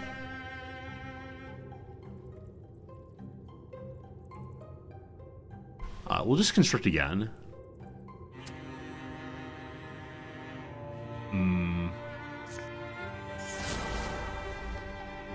Blocked it. Outrageous. Oh, withdraw. Withdraw is how you remove it. Thank you for noticing that. And then we can interfuse to here. And we have one move left.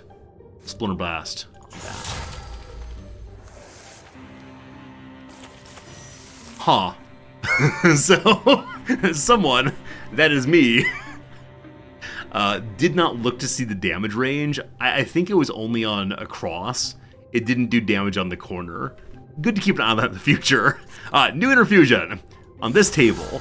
Great. We then make an explosion. This time it will hit it. Awesome. 2 damage, armor shred. Mission accomplished. Not perfect, but okay. Little Sophia gets 5 experience points. Is now a Green Horde Mystic. As Mystic, Sophia Dragons acquired a knack for interfusing her spirit with earthly things, drawing on these bonds to enact formidable magics. Earth Scribe, an advanced interfusion. Allies may wall with objects now. Oh, also there's the ad running right now. I'm terribly sorry. I did not notice the ad was coming. We'll decide on this after the ad's over. Terribly sorry, terribly sorry. Least attentive streamer ever. Let's go ahead and spend a brief moment then doing some crossword. This game, I could feel the time flying by. I can absolutely feel I'm going to have a tremendous amount of fun with this one. No doubt about it. But ad break is going. Again, sorry for not noticing that till too late. So, yeah, quick little run through this one while time continues. Summer parked overnight in neighborhoods. Summer parked overnight in neighborhoods, like RVs possibly? I don't know about that.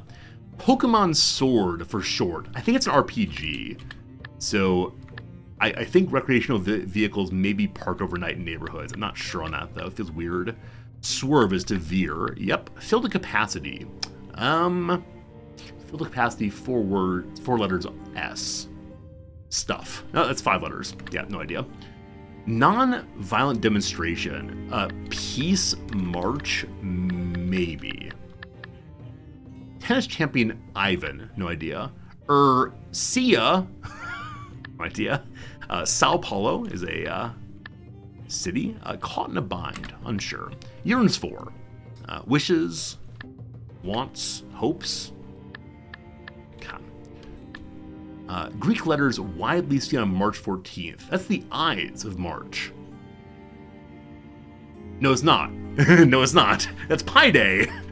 Pi Day is 3/14. There we go. Agree with the plan.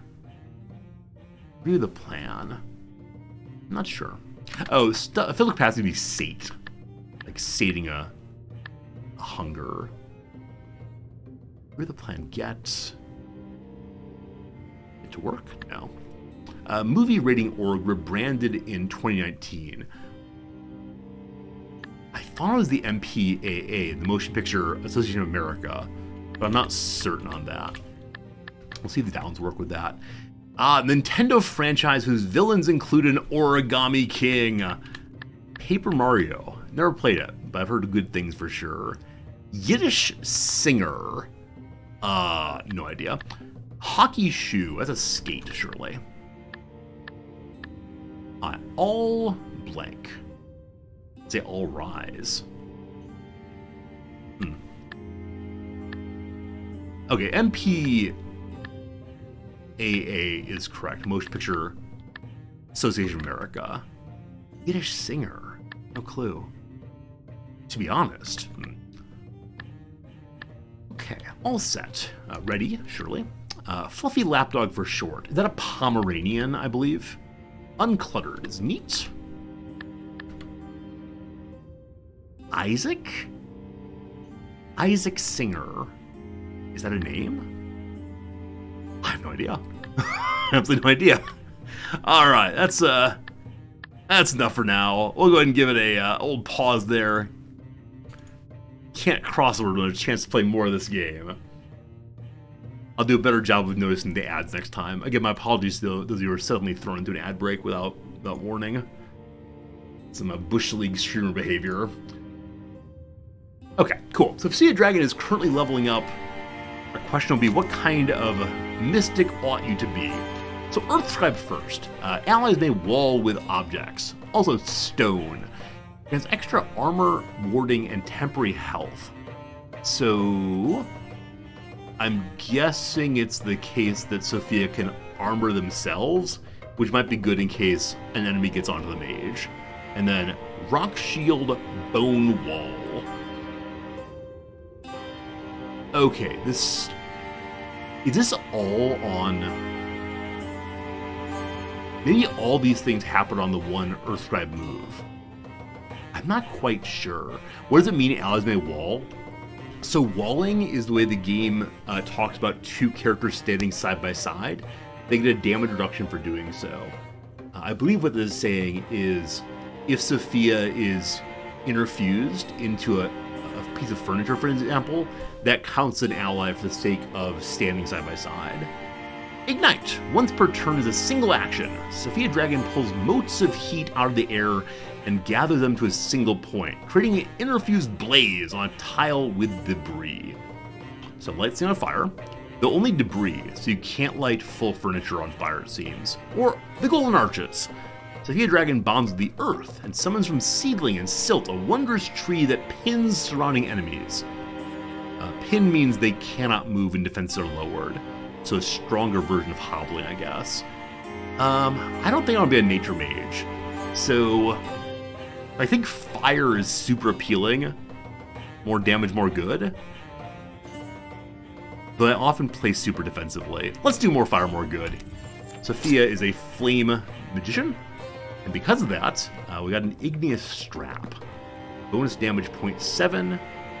I don't know if that means on all kinds of damage or only on fire kinds. Alright, Sophia, you get that. Neat. Belts for everyone. More monsters roam the ruined halls and rattle the rotting furniture. Snort. But Sophia Dragon moves quietly, sensing her way in the dark. Daylight lands on her wrist. Cool wind soothes her tired eyes. It's still the same world. She closes the tower door, gentle to make no noise. That was the Mystic's art that I did, right, tower? Where'd I get it from? Could it have just happened? Is it just one of those things? Things a woman's born with that might blossom in her life when she needs them? Maybe I can't know, but I feel the responsibility. Yes, your sworn duty. Also, the story has changed. No longer is it called Wildermyth, it's now called Reunion. Sophia Dragon, or Sophia Dragon? It'll be useful if I figure it out, of course. Hopefully not endangering anything. Sophia Dragon, you alright there? Hey, Sophia Dragon, something happened? Yeah, I forgot to warn. I forgot you two were coming. I'm sorry. I had the weirdest night and day and... Agnar Cardis and I only barely made it. Yeah, see the smoke on the horizon? That's from the town. Yeah, that's Lindesald. It burned? Things are different than they were. Yeah, well, I don't know if you've ever seen something quite like this. A monster? Sure we have. We slay monsters. What? I like that on their back is the item I chose. Like, that is clearly the spoon. It is not a giant's. It is not a giant's rod. This is clearly the frying pan, not a giant sword hilt. Okay, well, I do magic. Alright, our next mission is to assault Shenny Keep, where we are right now. You discovered a new site. It's still under enemy control though. Click on the banner to assault it. I see underneath Shenny Keep there are 3 little markers. There's like leather and iron and something else, not sure which. It's full of gorgons. So when I saw the gorgons, I assumed it wasn't the kind of enemies we've been fighting so far. I thought instead it'd be creatures that turns to stone. Hello, Shen! It's your keep indeed. Good old Shenny! Alright, so... this turns me on and off. Control F1. Okay, I think this is showing where the enemies of that kind are. So maybe we'll have different kinds of enemies later.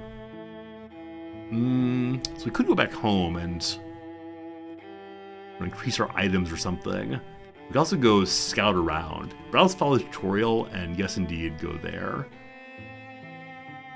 What are these gold hips, I wonder? Haven't seen those previously, but I wish to assault right here. No costs, we're here right away. We got 3 people. I'll be curious to see how many people will eventually join our force. Let's go. That's a pip. 1 pip is 1 character level. Got it, thank you. There's many ways to cook an egg, but let's unify our approach as much as possible. A perfect understanding isn't likely to emerge. What these beasts are, where they came from, what drove them to attack the town of Linnaseld. Letting them nest here feels like the wrong idea. Clatter, clatter. One of the monsters is surely making breakfast. Who feels confident in their bones? Got a good easy plan? Sure, well... here we go. First, with Cajun Killa, we can say back at the house is pretty simple. Kill the beast before it kills you. Or, Sophia says, I just came out of there. If we're methodical, patient, we can fend them off at least. So either Cajun gains courage points, or Sophia gains stoicism points. These both sound really good. I have no idea. Let's be courageous. Let's rush in. Fools rush in. Fools rush in. Here comes the mission. Combat modifiers. Okay, so it's not a permanent increase. It's instead just during this combat, here's what happens. All heroes do +2 damage. Or potency? Not quite sure how that works yet. For 3 whole turns. Here, first time seeing 2 enemies. The raccoon. Scrambling through the shadows, its barbed appendages eagerly twitch. So the mention of shadows here makes me wonder, will this actually stealth? And then the row. We fought one of these back in town. Staggering agony. I don't know anything about them quite yet, but we'll see. Alright, every hero starts out with 2 action points every turn. Different abilities cost different amounts. So those are single action and end the turn. So if it's a red pip, you do it in the second part of your turn or you waste turn point. Single action, you can do things after, or a swift action. Free once per turn. After swift action is used, that hero's swift action becomes single action. Okay, so some things can be done for free once. And they're free actions too. The action points of the hero are shown at the top and bottom left. You can hide it if you want to. So, Sophia Dragon has 2 pips and a free one. Her only free ability right now is to interfuse things. And for the moment, we're outside of the keep. Cool. Gotta go into Shen's keep and see what we find. Agonarch, our true hero, steps forward. Okay. This is what I was looking for previously. An Overwatch kind of ability. Guardian. Agonarch ends his turn and waits for an enemy to come within range, hitting up to 2 enemies from a melee attack. So, if people pass Agonarch or get close by, then you attack. Cool. Sophia has Ignite also. Conjure a blaze on tiles of debris, eventually. And Cajun now has Silk Step. With an elusive step, Cajun Killa slips into the Gray Plane. While in Gray Plane, he is hidden to enemies, ignoring armor. Cannot be seen by enemies, damage dealt ignores all armor. I wonder if we can move while in the Gray Plane, or if enemies can eventually spot us somehow. Also, swap weapon. So it looks like Cajun Killa has both the bow and a knife. Awesome. First thing first, Agonarch, go stand by the door. We're not going to open it this turn. Maybe next turn we will. We'll Guardian just in case someone comes through. We'll then go into Silk Step, which ends turn actually. So no. I'm going to step 1 here and then Silk Step to here, hoping Agonarch opens the door and then Cajun Killa can shoot out from behind. Cool. And Sophia Dragon will move you sure here. Project Game Recover. Do that now. Alright, turn 1 done. So it is the case that our fellow in stealth maintains his stealth between turns. Good to know. Open ye the door. And I guess we'll just walk inside. Nothing spotted yet. We'll choose door number 1 here. Moving does not break stealth. Good to know. Come along too. Can I interfuse? No, you can't interfuse the door, unfortunately. It looks like both these doors lead into the same largest room there. No idea if either one's preferable. But let's find out now what's inside. Haha! 2 enemies right away. The raccoon and the roe. As you see, they both have 6 health and 7 health. Cool. Neither one of them appears to have armor, so that we're in stealth doesn't actually change anything for Cajun Killa. But we see that he does have line of sight on just the raccoon.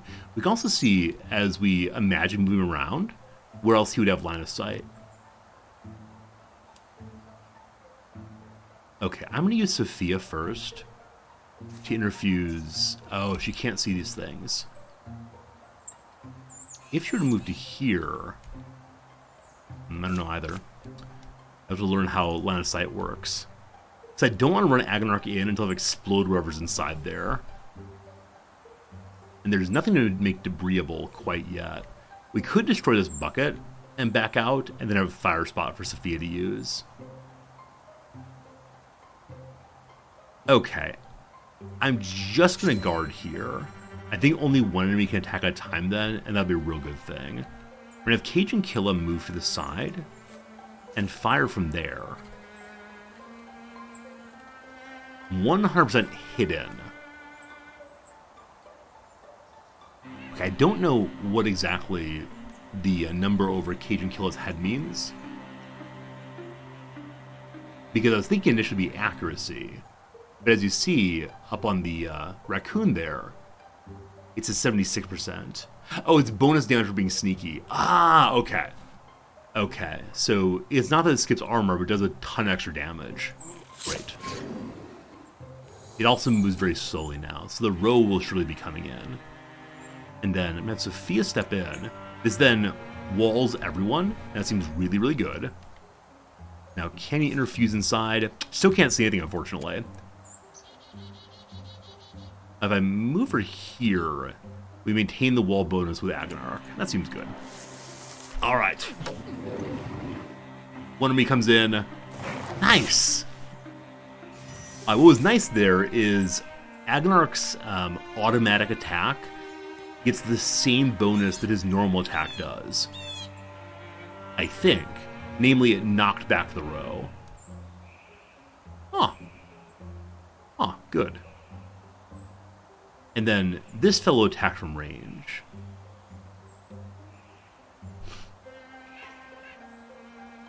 So if I can do 2 damage to one dies, 1 damage just dies. So I think having Agonarch just run in and attack here will do it. Good stuff.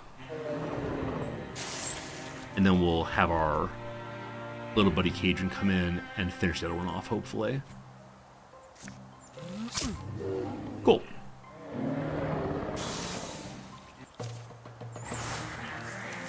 Two enemies defeated.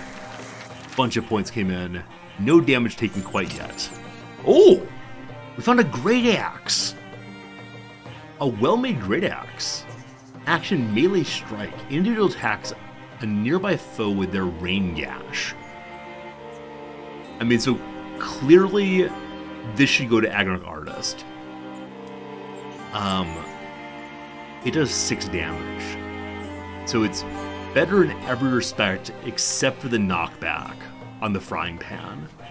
I know it's possible to change weapons you have equipped. I don't know if that takes a turn to do, or if it takes a action point, or if it's free maybe. Because it could be really useful to have the knockback available. But for right now, we'll throw it here. What's stunt damage?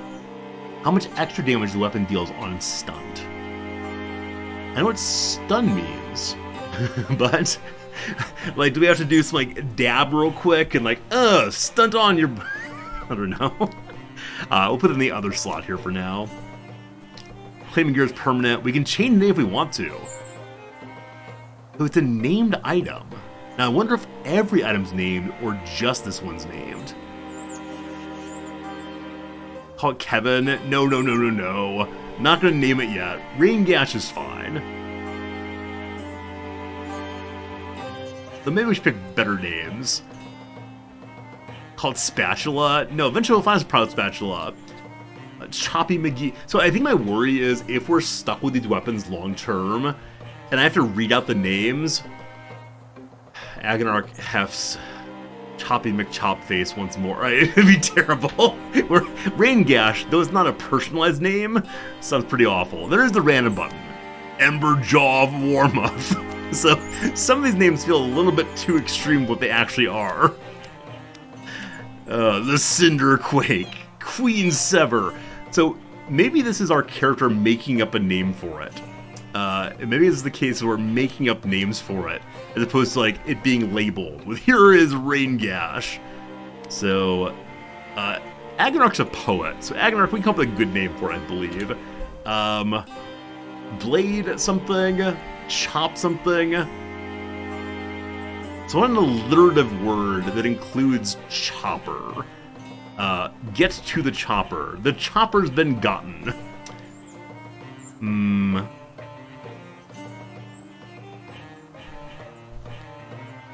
Wood chopper? Chips chopper? No.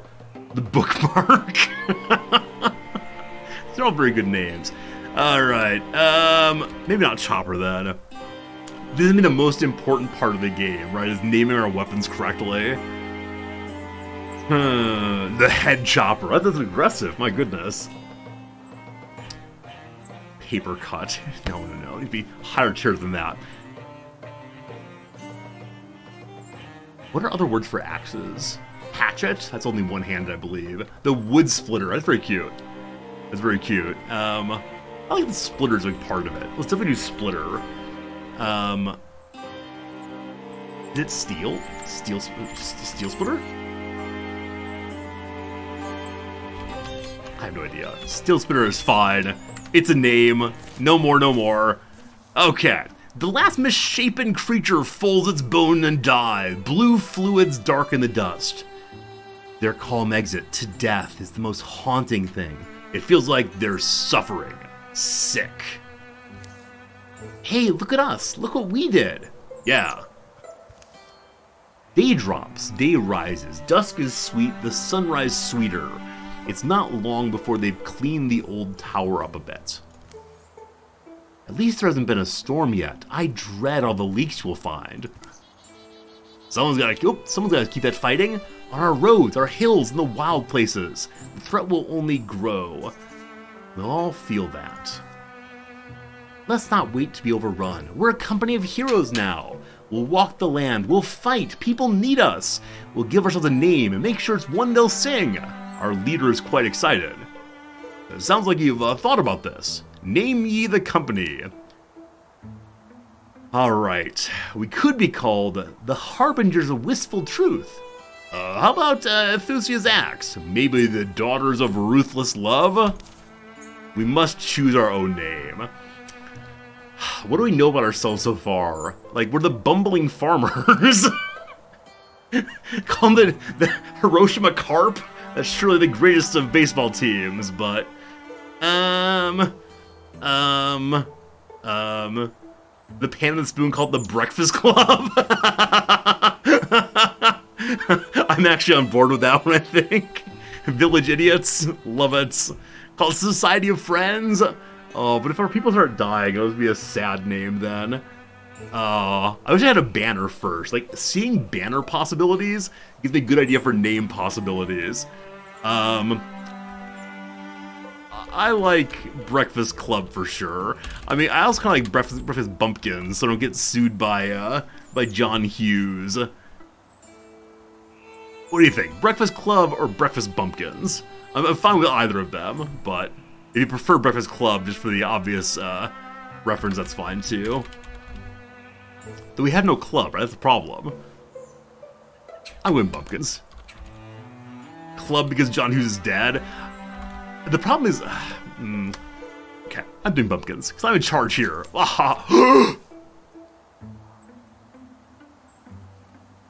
Apparently we're called Aristhea's axe.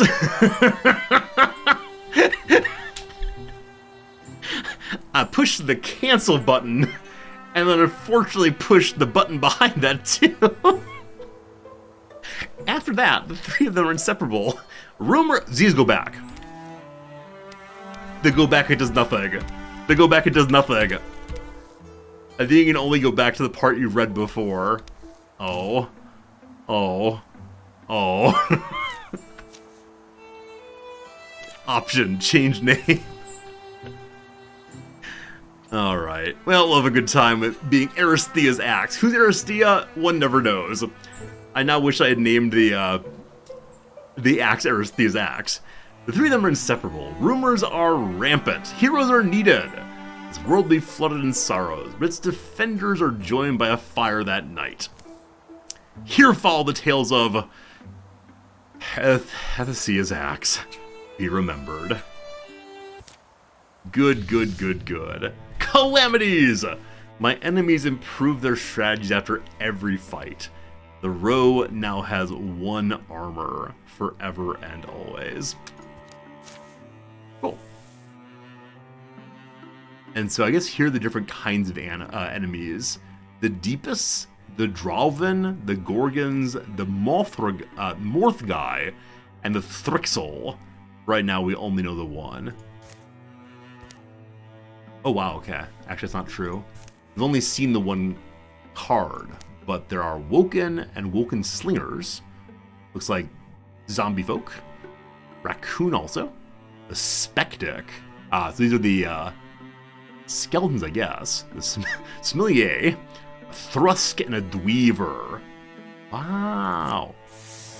Tutorial complete. Get legacy points by gaining new sites. Spend legacy points to recruit heroes, build stations, and cancel calamities. Oh, cool. You're able to take away extra armor if you want to. Good to know. Hey, Fighting, thanks so much for the ongoing Prime sub. I appreciate it. Glad you're enjoying hanging out with us as we explore a new game. Alright, securing sites. Once a site is free of enemy control, you can spend some time to secure it.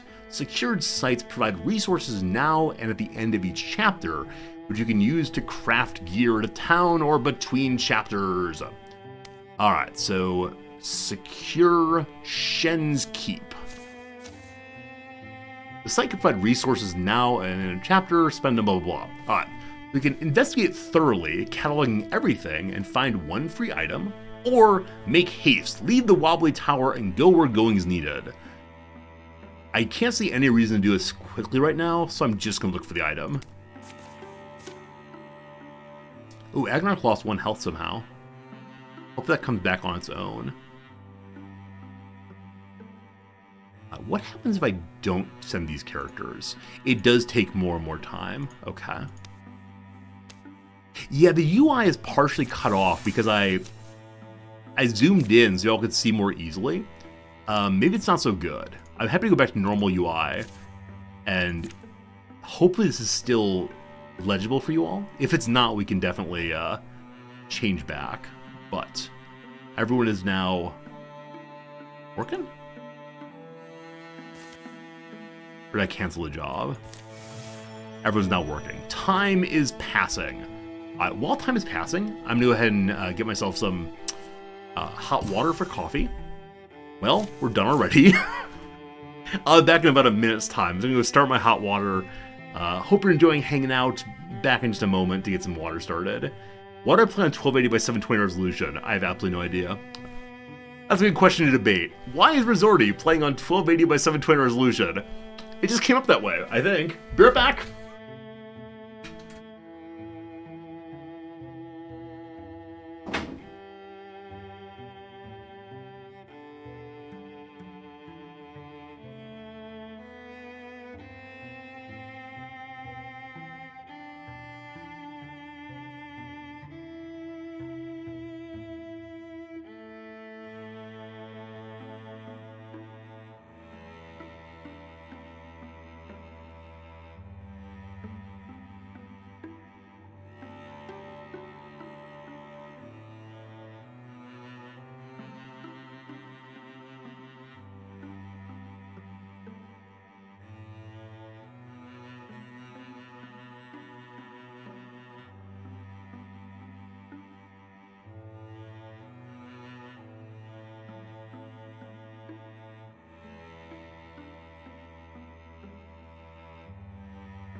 Hello again. Hot water started, no problem. I think my normal view is 1920 by something. Yeah, I have no idea why I'm not on 1920 whatever. Let's change it and see what happens. I have to restart for that. Yeah, I think I use 1920 by something usually. A thorough delving through the mysteries of Shenny Keep has proven rewarding. The more questions you ask, the closer to truth you shall ever come. Shenny Keep will return to the hands of the common folk. While they tend it, the site will provide resource at the end of every chapter. We get 2 hides, 2 ingots, and 2 spell threads. Also, we found a storm flint pauldron. Intimidating geometry. More potency. So, potency is magic stuff, correct? It's not armor. So, Sophia, you get those. Lovely. I think I may have screwed up slightly before. I gave Agonarch... How does your inventory? Gear... Warding. Okay, actually, warding I think is a kind of armor. So never mind, it's okay to have that. I was thinking it was potency, and I put it onto the mage. I'm going to actually restart the game very quickly, just to see if I can fix my resolution question. Because now it's been asked, I'm curious why it's happened that way. Be right back. Wildermyth here. Reloading now. It always loads in a small window. Oh, and then it makes itself larger. We're capturing. There we go. Now we're playing in 19 whatever by whatever. There you go. Your FHD.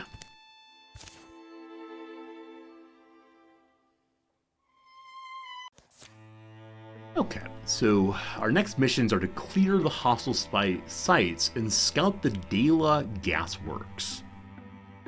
There's a scoutable area there. As of right now, I can only scout the next location over and over and over.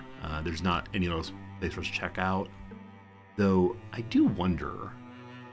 My party inventory. Is there such a thing?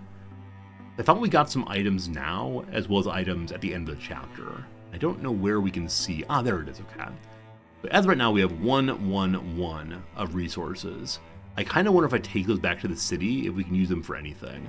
Also, there's someone there who wishes to join us, costing 3 legacy points. We currently have 5 legacy points. Because we have up to 5 people in our team, let's go back this way and try to recruit. Word is there's someone who wants to join us who will investigate. I'm going to send the leader, Sophia, back there. And hopefully does not get waylaid on the way. Good. And then simultaneously, I'm going to have the other 2 folks scout out this way. Cool. No one's idle time is passing. Here's our new recruit, a romantic snark named Ziner. Begins with a pitchfork, is a farmer. So the other characters were told what they would become as they leveled up. This one does not tell us. So I'll be excited to see what comes next. Well, Wishy, you're next in line on having subscribed today. Thank you for doing that. You get to be this lovely little farmer.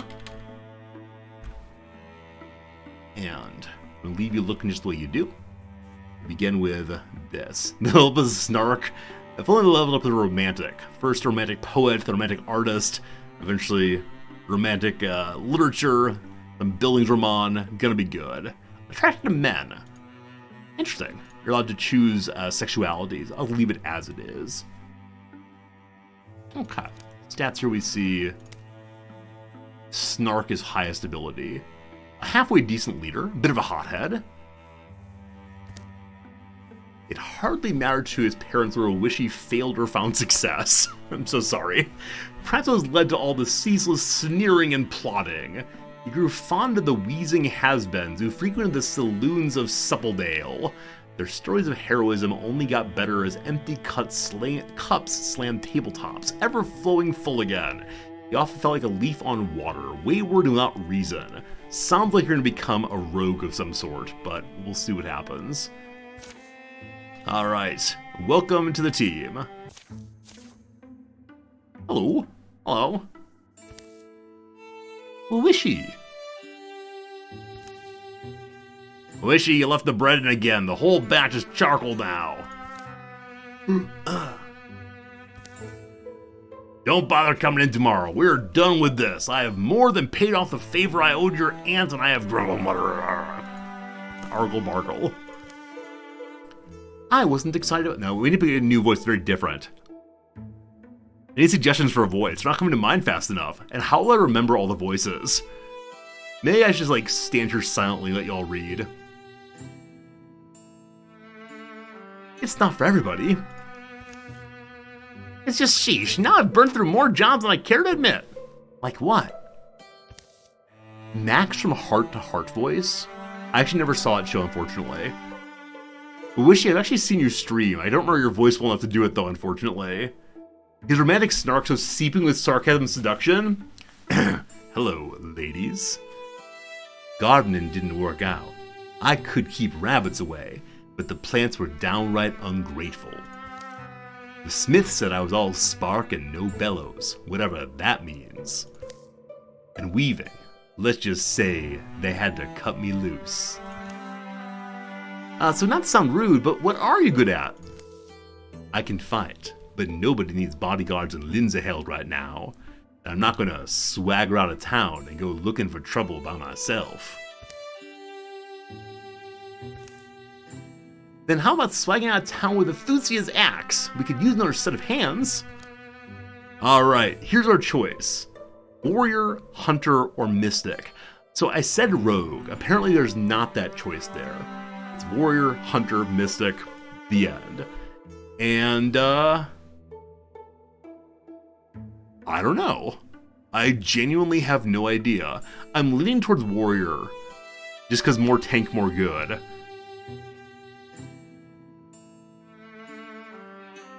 Hunter's close to Rogue, it's true.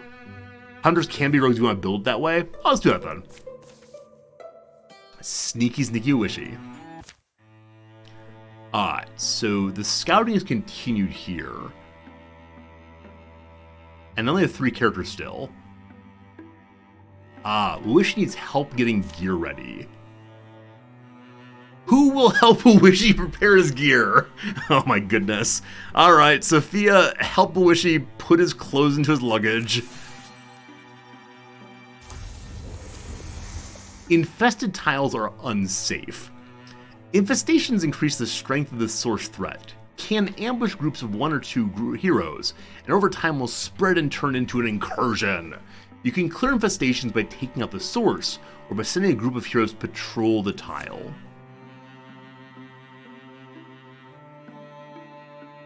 Is everyone working? Everyone's working. We unpause. The foothills of Shakalama has been revealed. Okay, so strength of 3 on the groups there. Do I believe that these 2 together can fight 3? I have no idea. So is this infected? I don't see that kind of infection we saw before. So I think I can just ignore this and continue scouting. Oh, here we go. Here we go. Gorgons are infesting this tile. They may ambush groups of 2 or fewer heroes, patrol or take out the source code infestation. So that's on this tile. I guess the black indicators throughout mean that. This tile, no problem. However, we need to go through the pass to here. Cool. You two continue scouting. Also, my hot water's ready upstairs. I'm gonna get my coffee now and then be right back. Presently, don't you worry.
Hello again. All right.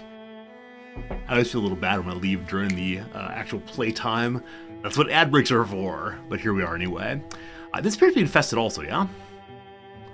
So these two can be ambushed. Okay, they all are infested. Now, over here, that's nothing. Mounds are impassable.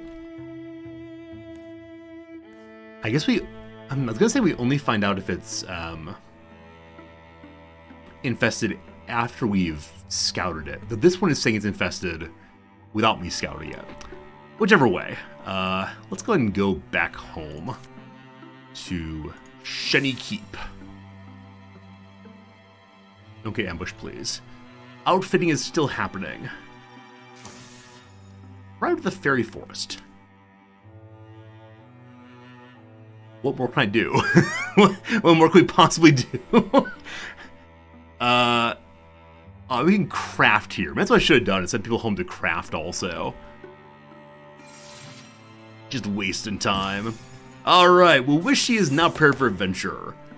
Okay, so you go from being a recruit to level 1 just by hanging out. So, probably Rogue is what I want. So these are different abilities than those that were created initially for Cajun Killa. Through shot. Wishy fires a cleverly placed arrow that passes through the first target and hits the next one in line, dealing a little less damage to the second target. Or archery. After a range attack against him or any adjacent allies, Wishy counterattacks a range attack of his own. So a kind of return fire. Or the rogue thing. Every time Wishy kills an enemy, he enters Great Plain for free, becoming hidden. I like archery very much, but I really want to be a rogue. So we're going with the rogue one, and I look forward to melee fun with Wishy. We'll see how it goes. I'm curious how crafting works here.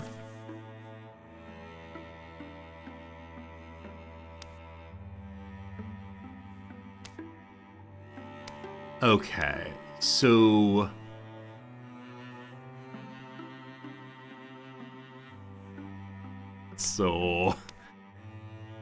I guess these are all the kinds of items one can make, and then down here you can see what you need for them. You can also trade a legacy point for a missing resource. Interesting. as of right now, we have a 1-star Great Axe. Now, can I change the other characters? Yeah. So there are offhands you can have. Raised weapons and such. Our spoon is a wand. Yeah, no great surprise on that. Good at serving people with soup. I don't know why you think you can cast a spell with it, though. What's the description for the frying pan? Just a roughly made mace. 5 of 5. Wishy begins with the skinning knife.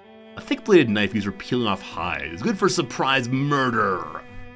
What does it take to make the first one? 2 ingots. We have 1 ingot right now. I could burn a legacy point to get this. Does more damage if flanking. I love that. I'd love to have that. Can you only equip 1 dagger at a time, I wonder? Maybe dual wielding comes later. Yeah, we'll try to have a wish you do some damage with just a skinny knife, I guess, and see how it goes. Cool. So we want to gather ye everyone here. Good.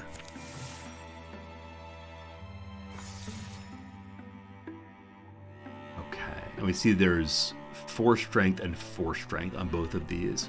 So previously it was, I think, 3 strength, but now that tile's infested, we get a little bit more strength on them. If we prepare this tile, during enemy incursion, each tier defense will slow down an enemy to reduce their incursion side by 1. Defenses also grant buffs during a defense mission. I guess I don't know how this works yet. How long does it take to make tier 1 defenses? 9 days. How if I go to the next level? How much is for tier 3? Quite a bit. 60 days. The tutorial is not told us to do this yet, so I'm not going to do that yet. Let's go forth and assault here. Come along, friends. Let's go. And because we're a large group, we should not be ambushed at all then. Rumors of Gorgons have led Ethusia's axe over craggy slopes to the sites of long-forgotten ruins. Wind-worn rock and decayed edifices are all that remain of the ancient city. Weird, there's nothing in the local histories about what kind of people they were, what happened to them. Could have been a war that wiped them out, or a plague, left no one behind to tell their story. Petrified rat over here. Nice of them to lead us a trail. I think the Gorgons had some particular reason for coming here.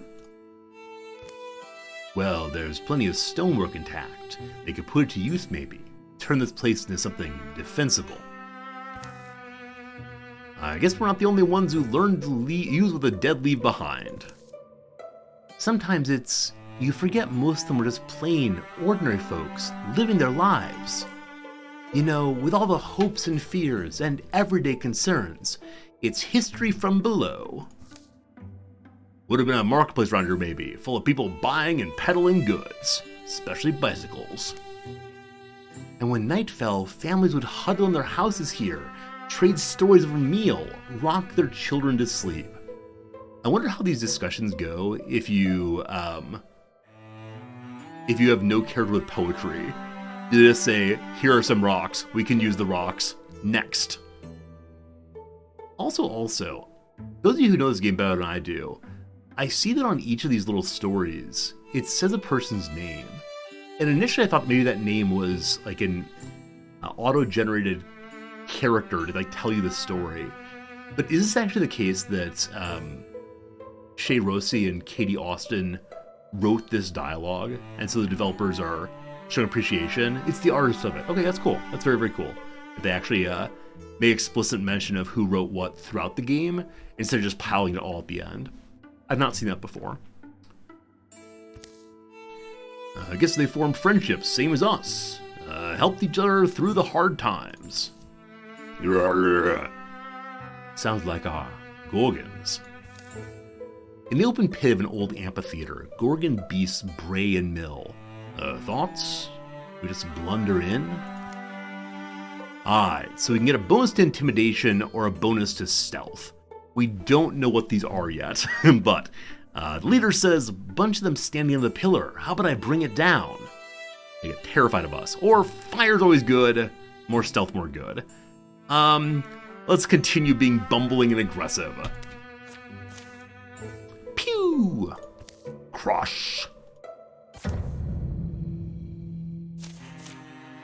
All foes suffer 2 damage to start the mission. Alright, so they've been damaged by the falling bit there. 4 kinds of enemies, or maybe just 4 enemies of different colors. I don't know if different colors mean anything other than what they look like. These both have the bonus armor as well. Alright, we see no enemies yet. Campfire. Lamp can be lit. An adjacent ally or interfused mystic can light this lamp. I wonder what lighting a campfire does for us, if anything. Alright. So there's a hole in the ground there and a large area. As far as the land goes, if we go this way, nobody will attack from behind. You can use fire. So in what sense can you use it? Oh, here we go. So this one's already lit, actually.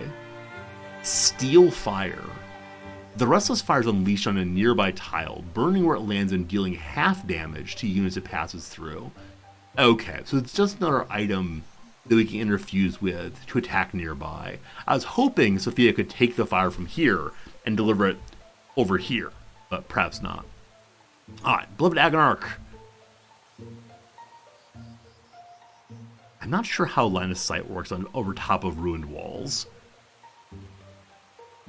Can someone stand here and see there? I feel real dumb if I send Agonarch out without, but... also, swapping weapon appears to be free. 4 right now. Let's just move to here. And Guardian just in case. Cage and Killa. You're the one who I want to keep as an archer, but I'll throw you there. Cool. And then Sophia, you can interfuse to see what's ahead.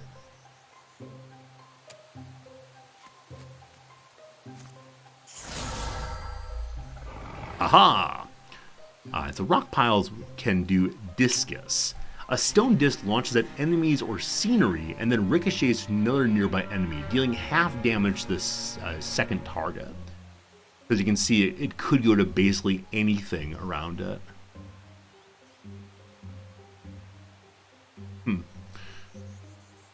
As far as Ignite goes, we need some debris. Now, I wonder if I could have my archers destroy...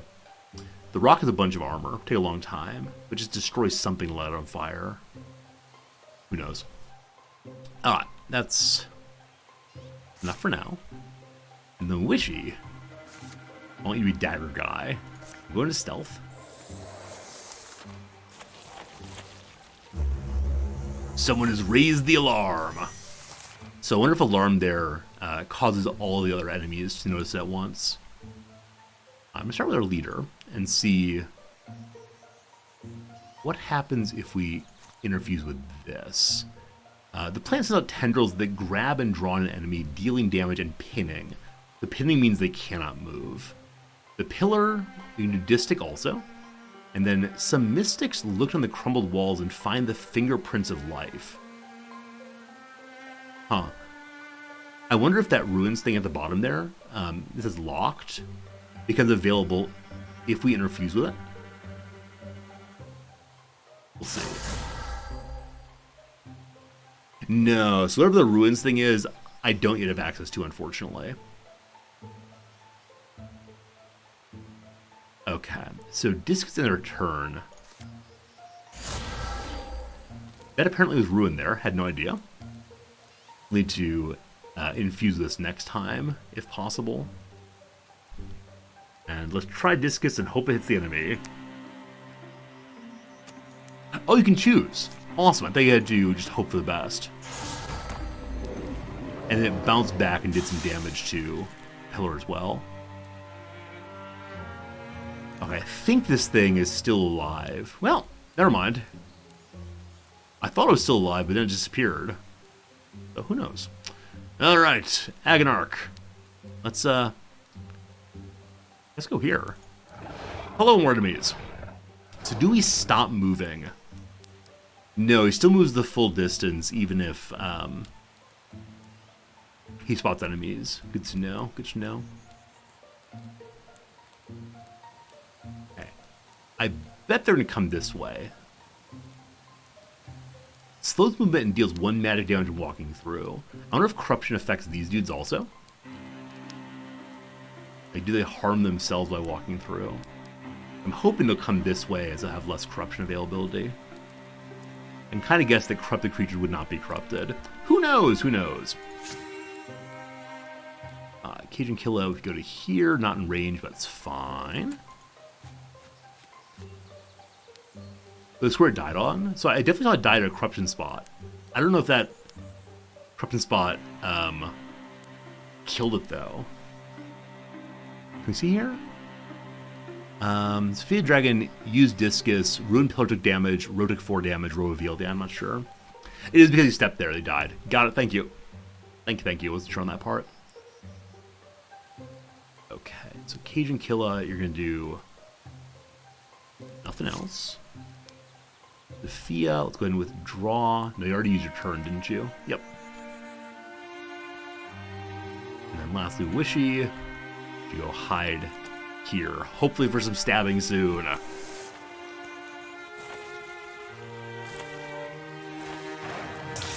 Oh gosh, range problems. Some scenery grants cover. Scenery gives partial cover, good cover, provides protection to adjacent units. Attacks passing through the scenery have a chance to damage scenery instead of the unit. Alright, so this attack going through blocked against the Agonarch Artist. I shouldn't have gotten so exposed, probably. But you live and learn. Okay, I know if Wawishi gets a kill, he automatically goes back into stealth. So I want to try to make use of that. So how much damage would Agonarch Artist do? 6. That's a kill. I don't want to kill. Alright, Sophia Dragon. If we Discus, that's 5 damage. Cool. Great. And then Wawishi. You're gonna go here. Make with the stabbing. That's a stunt. I have no idea that's a stunt, but it's a stunt anyway. And then right back into stealth again. Cool.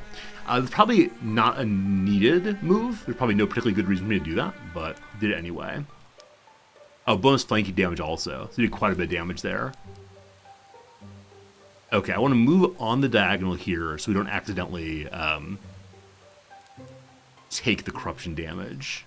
Stunned is a critical hit? Got it.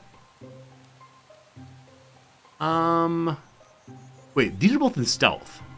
So if I drop back, they actually can't see them. Yeah. Cajun Killa. You shoot, it ends your turn. Let's drop back as well. Now I wonder what happens if an enemy walks into a stealth person.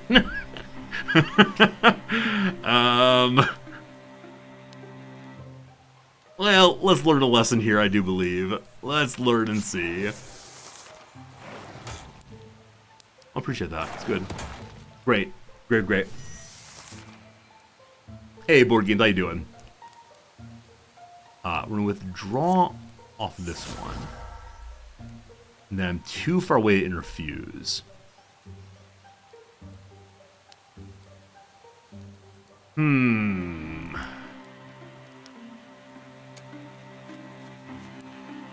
We can interfuse in preparation for next turn, I guess. Good. Friendly, we have an ad coming in about 30 seconds, so I'm going to stop the game for right now. Back to it in about 3 minutes. Next 3 minutes, we're going to do a little bit of crossword time. Clamps, all good seeing you. You hope I'm enjoying this most excellent game. I really am. I really sincerely have a great time learning how the thing's played. Very early days, but it's being enjoyable. Non-subscribers, ads are coming, but nothing will happen while You're gone, I promise. More crossword, more good. We're actually having a little trouble with today's. Did not figure out a fair amount of top yet, but we'll get it figured out straight away. All right, educated professionals in New York City and Los Angeles, for example. I have no idea. I have absolutely no idea. Yeah. How about off of these? I think this is Isaac. Isaac Singer, maybe? I have no idea. I keep on saying like all rise, but that's not what it is. All I ask. I was trying to make just one word. All I ask is good. To be honest, I'm not going to lie. No idea. Kind of cable for transmitting both audio and video. It's the HDMI cable. Gonna be good. Earlier I had trouble with these. Let's try again and see. Tennis champion Ivan. I have no idea. Sia. By. Oh, ugly, ugly. Caught in a bind. Oh, trapped, surely. Good. New England catches. So New England has a football team. So it could be like interceptions or passes. They also catch lobster and crab and things like that. No idea. Yearns for. Lusts. Ooh. A scrod is a kind of fish, I believe. Agreeable plan is get on board. So I think scrodza. Maybe. Presumably his lens. No, never mind. As champion Ivan, Lenda. Marital arrangement involving separate bedrooms. Well, divorce is the end of it. A sleep divorce? Do people really say that? We're getting sleep divorced? I've never heard that phrase before. I've heard it references like having separate bedrooms or sleeping separately. Sleep divorce, that's so terrible. Probably the educated professionals in New York and Los Angeles are coastal elites, I guess. Oh my goodness. Gave temporarily. Lent. High blank image, high res. Easy money source, the ATM. Clever. Blank Romeo. Or Romeo. Some city, I don't know, probably. Wild animal's home is its lair. Name that sounds like the 12th letter. A, B, C, D, E, F, G, H, I, J, K, L. Very good. Number bowls conclude them. Sorry, not number bowls. Super Bowls conclude them. This is like the end of the football season. Alpha Romeo. NFL seasons. Good. Accomplished. Did. Warmest Great Lake. Apparently Lake Erie is the warmest. It was also the most toxic for a while. My mother grew up on Lake Erie and said it was unsafe to swim in for the majority of the 1970s. This is a lot of L's. It won't kill me. I'll live. Good. Movie format is the good old day. Email again. Resend. Good. Not rescind, resend. What prices may do? Well, presumably they vary. What's this I'm not here? To be honest, lying is too long. I said gonna lie earlier. We'll see if that actually works out. When we played with the Oculus Rift headset, a VR game. There's making up words now. City campaign type. City campaign. Oh, mayoral. Mayoral campaign. Upper limit casually. Probably max, I guess. Things to carp about. Knits. I think knits are often picked, but knits.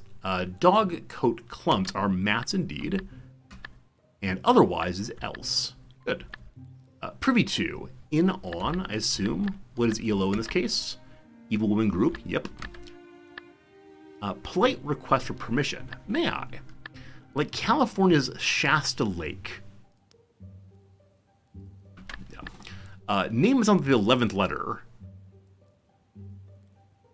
K. It's K. We just counted out to L, whatever comes before L. K. Yep. Entitled female complainers slangily. Karens, my goodness. One of those words I thought had lost currency. Basic and boring. Plain Jane, I was going to say. Plain vanilla, like ice cream. Good. Schemes. Plans, possibly. Hard work. Like this puzzle's 56 down clue. 56 down clue is code cracking org. It's either the NSA or CIA, probably NSA. Like the puzzle's clue. Oh, it's the last clue. That's it. Ulma's limb is the arm. Edmonton hockey player. Those are the Oilers, I think. I'm not sure on that, though. Bassoon relative is the oboe. Schemes, plots, good. Hard work is labor. Barn topper, a weather vane. Birds on Canadian dollar coins, the loonies and the toonies. Cheerful tunes are lilts, I believe. Coup d'etat. Like a blue moon, that's rare. Neapolitan. Lake Shasta is man-made. Then lastly, we have more in music. I have no idea. Finished unhappily for everyone is end in tears. Kitty lit doctor is Dr. Zeus. Well. Alright. Something's wrong. Found it. It's layer, not E. Good. Good. One crossword down. Probably one to do a little bit later. You're free. You're all free. The crosswords are good. Not crosswords, sorry. The ads are good and over. Thanks for hanging out during that period. What a good time. We are, unfortunately, in the middle of a fight. Thank you for the good job. I appreciate the encouragement. So earlier I asked the question, what happens if these enemies try to walk through my stealth people? I realized, though, they're actually ranged, so they have no interest in doing so. Can Wishy just walk there and stab it and it dies? So, if we get into the flanked position here, he can attack one or the other. He can attack one and then re-stealth. How much damage does he do? 3 damage. Flanking, though, doubles it. Wishy, are you the most overpowered little creature there ever was? Hello. Okay. That did not do as much damage as I thought it would.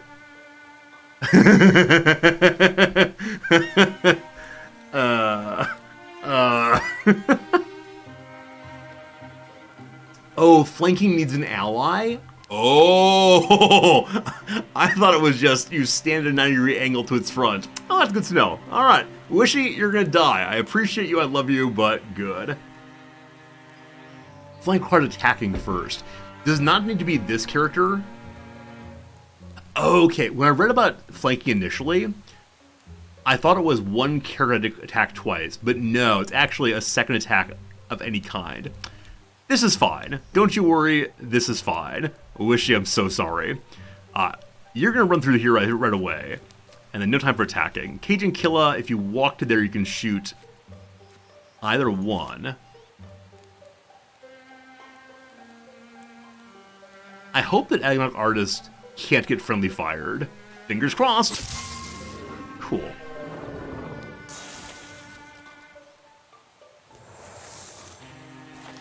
Hey, it ran away.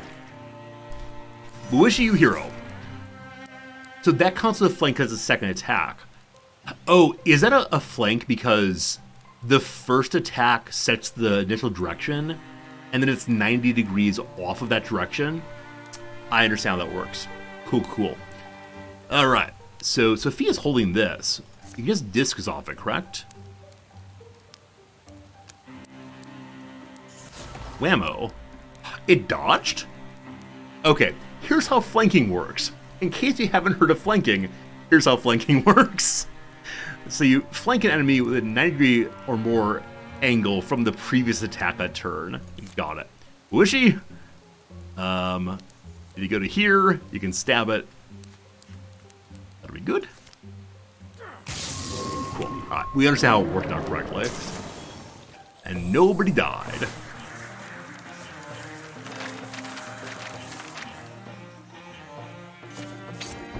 Hey! A new, a well-made bow called the Sure Curve. Presumably that's just going to be an upgrade for Agent Killa, our main bow person. Same range, one more flat damage. Right.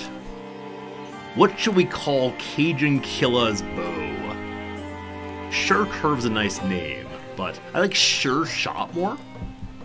Something involving Cajun stuff could be good, though. I think Sure Shot is the name that comes to mind more than any other. The Heartstring. Oh, because Cajun Killa wants a little romance. Called it Emerald so we can yell bang, boom, bam. We yell bam over and over again. I think I'm just going to call it the Sure Shot. My apologies for disregarding your fine names. The Sure Killa. I don't want to overstate matters. If it was guaranteed to get kills, that'd be good. But the Sure Shot it is. As their breathing stills, they hear the chittering of birds, the buzz of bees, overgrown grasses rustle in the breeze. That rhymes. Excellent poetry. Gone quiet. Think that's all of them? Right, just maybe we should check out under a few rocks before we declare victory. Could be, hidey holes. Not far from where they fought, a section of flagstone appears to be coming up. Sophia Dragon pries away some of their toe, uncovering what appears to be a way below. With a little more effort, they widen out an entrance. How deep is it? Stairs. Should we, you think it's safe? Any reason not to go? Down they climb into an ancient city's underbelly. Slimy things skitter away at their approach. A rancid odor hangs in the air. One bow gumbo. Grandpa the Clamps, thank you for that. That's beautiful. Torch over here, let me just... In a splash of light, their surroundings take color and shape. The passage opens into a small enclosure, an oval room. Bits of rotten wood and matted straw form the pale suggestion of a bed at one end. Smells, doesn't it? Looks like someone must have lived here. No windows, guess you like privacy. Scattered on the room are what remain of life's possessions. Most are decayed or moth-eaten beyond recognition. Some silver-looking cloth over here. Frying pan and some weird-shaped dice? If the Gorgons found this place, I'm guessing they didn't see anything worth taking. But there's one item that catches Sophia Dragon's eye. A small bone flute, set atop a stone pedestal. Alone, that seems to have survived the passage of years unmarred. Moon-colored, its surface is smooth, polished by the press of ancient fingertips. It begs to be held again. It's cursed. You got that look in your eyes, Sophia Dragon? Remembering the words of an old wandering bard. I'm remembering the words of that old wandering bard, Kelkin Rootquest. You say that even where language divides, a song, a simple melody is universal. Let the circle be unbroken. By and by, Lord, by and by. Wonder what it sounded like, the music these people used to play. I wonder what tells more about them. The way it's placed, think it was treasured by the hands that held it. Well looked after. Choose! Take the flute or leave it.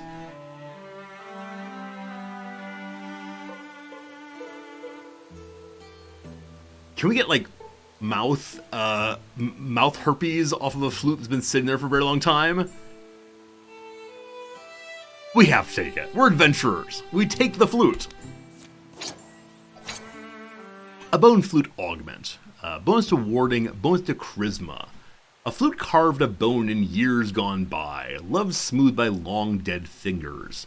We can take it apart if we want to, and salvage it. Can I see who has charisma already? can. So maybe our leader should be especially charismatic. 30 charisma in stories. I'm curious what else charisma does. I'm curious what stories are. I actually don't know what any of these things mean.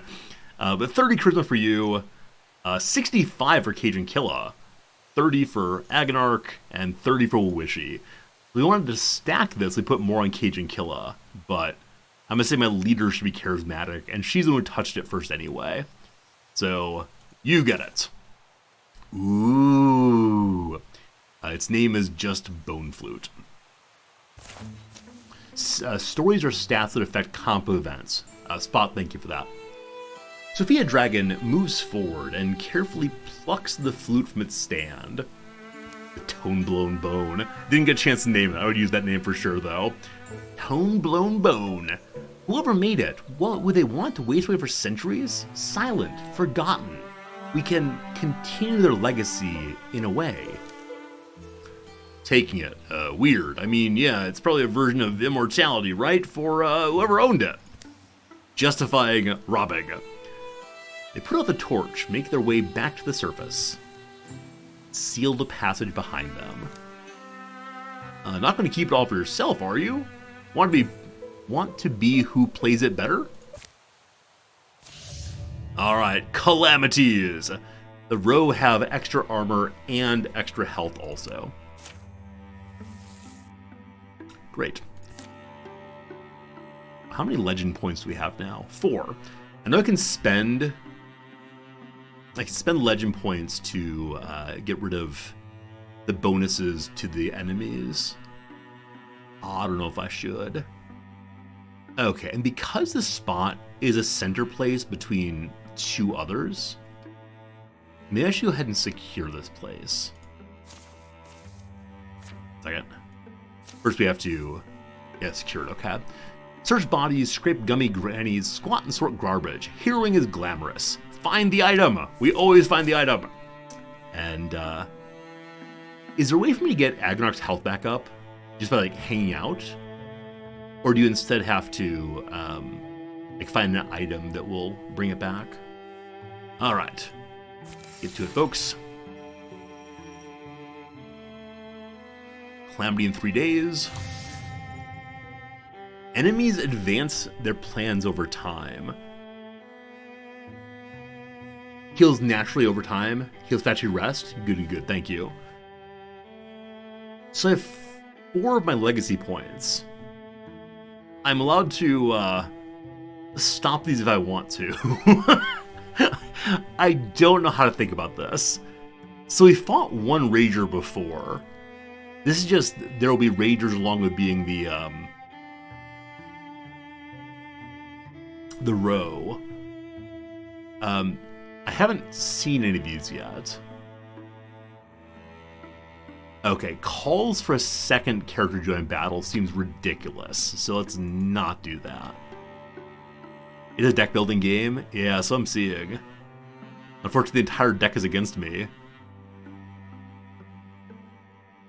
I'm not as concerned about the other ones. Saving our points.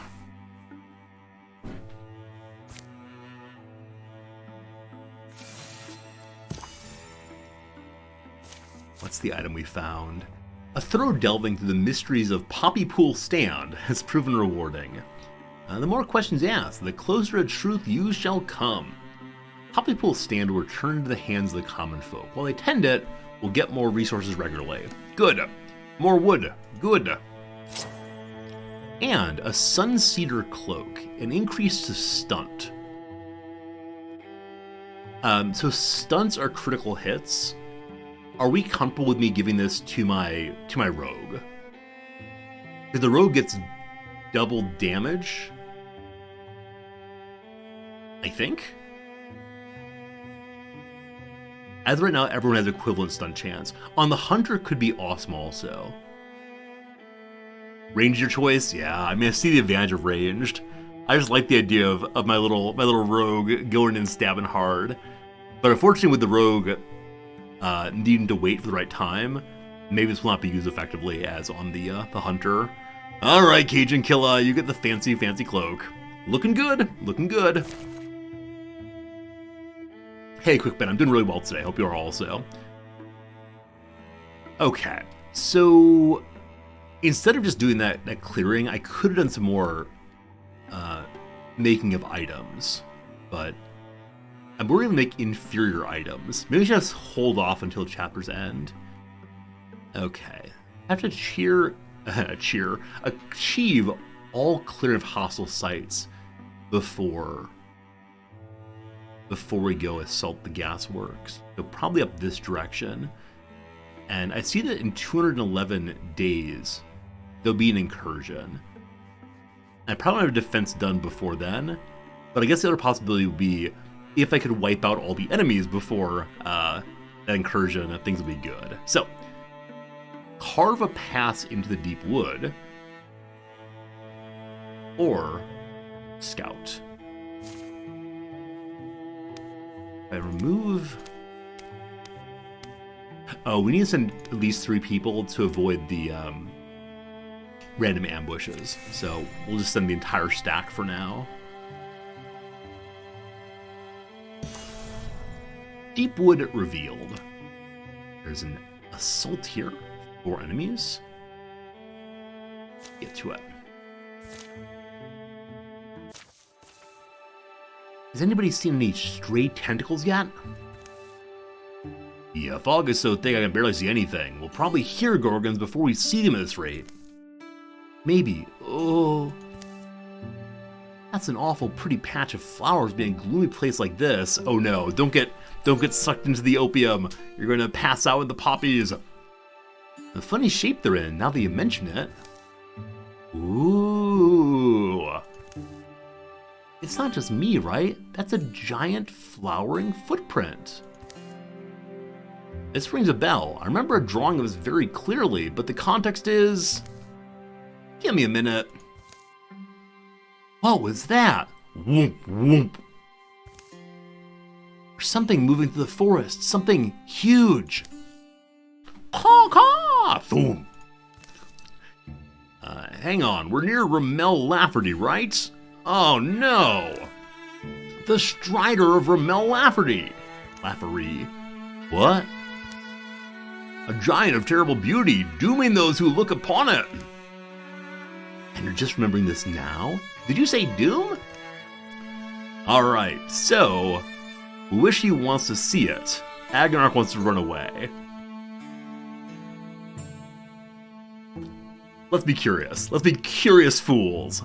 I gotta see it. Are you sure we'd be chasing after whatever was huge enough to make that print? A little Doom's never been a problem before. Yeah, but there's Doom, and there's Doom. In we go. This would be easy if I could see more than 10 feet in my face. Whoomp. Rawr. The Strider. The Gorgons. What? Oh. Oh. Swoof. Uh-oh. Uh-oh. All of our friends are now in green. Wishy stands alone. Wishy sees the mighty beast. Come to me, brave one. Wishy approaches. Crazy forest magic. Creak! Looks like Wishy now has something plugged into their head. They're close! Get ready!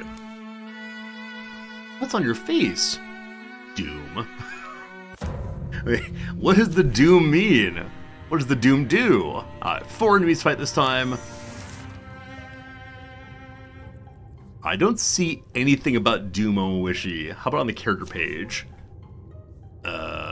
Stats? Yay, you know but you're not telling. I appreciate that. Still alive, that's good. Dark Heart. Don't ask me about the path I walk. Don't see anything about Doom there. It's under abilities? Okay. Ah, Leaf Mark, thank you. A leafy crest blooms from a wishy's forehead. 10 recovery rate. Oh! I wonder if that means they'll heal up more quickly.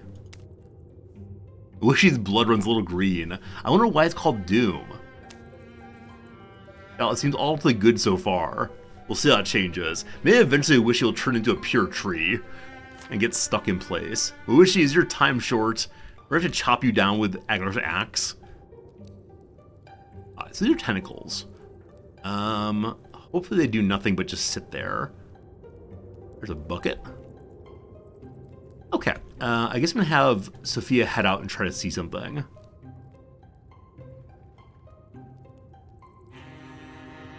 Might be a little bit too far. If we go to cover here, we can see to there. I don't see the one past though. Doop, doop, doop. Oh, I moved Sophia too far there. That was their entire turn. Mistakes made. Alright, Agnarch. Forward.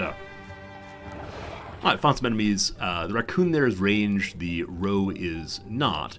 Agnarch's behind cover, so Guardian's good. And hopefully that'll block against the attack from there. Agent Killa. Get you into...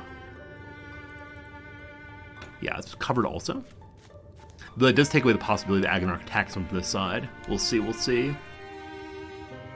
Hello, Tunug. Have I died, or is chat worried for nothing? Do you mean in-game or in real life? I am not dead yet. I can dance, I can sing, I'm not dead yet, I can do the Highland Fling. Alright. Kind of terrible placement there for me, but... Soaks up ends his move. So I'm going to move to here, and then get into cover, into stealth. We'll see how this works. Good take cover, good take cover. Awesome, worked perfectly. Except for the cover was destroyed, so that only works once. If we infuse the tentacles, it focuses like, or works like the other stone piles you can attack with. Up to 4 range. So we could fire any one of these. How far can Mawishi move for next turn? Only to there. And if we discus from here, that will not be a flank. But how much shift do? Of course, in game, not real life, we've not died at all in game yet. Everyone is still in good condition. We got a new friend. I'm sure we'll all die at some point. For now, though, we're doing okay. Okay, let me think.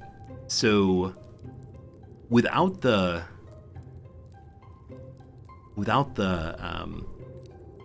flank, we do 3 damage, ignore armor. This thing has 3, 6, 3... Oh, he just moused over. It has 8 health. We have to count that. So we need to do 5 damage to guarantee a kill. Agent Killa, your shot does 4 damage. Okay, so Sophia... This does... The barrel does 2 damage. It doesn't say what range it has, unfortunately. I'm guessing it won't hit this, but only hit this. Can Mawishi get over that far for attacking? No, unfortunately not.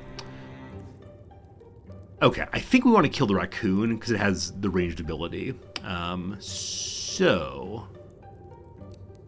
I think we probably can't discus off of this, because it's blocked by the barrel. So let's move far enough forward. Okay, looks like we can't get line of sight on the barrel until we get quite close, actually. So it's not going to work. Huh. How do torches work? We can steal fire and throw it at 4 range. No. With Ignite, we can let them on the fire on the floor here. That's not going to do it. Huh. Not trying to use your abilities, Sophia. They require so much better line of sight than I have. Okay, what we're going to do. We're going to do this. So Cajun Killa can't see that one. You go to here, you can. Agnarch, you're going to go to here. And then Guardian. Good. Cajun Killa, you step in 2. You can't wall on diagonals. If you step to here, you can attack incorrectly. Sophia's probably going to come forward to here and wall up. But you shoot that one. Good. Now, if we go to here, not in range for Ignite, unfortunately. So Cajun Killa might take some damage. We don't have cover at all. We're going to here, walls up both of them.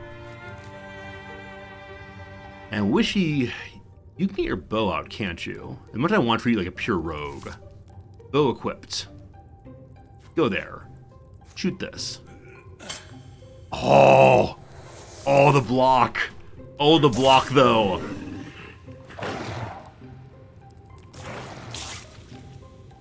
Wait, what just happened there? Okay, something not worked the way I thought it was going to work. Wasn't Agnarch in Guardian mode?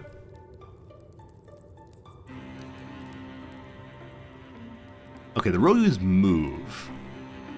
Rogue's antlers.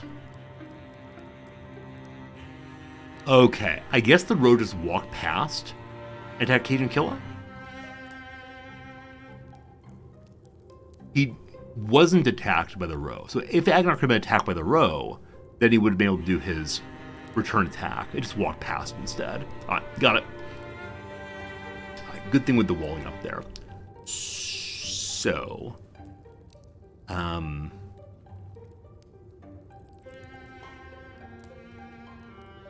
this fight's been a bit of a mess, frankly.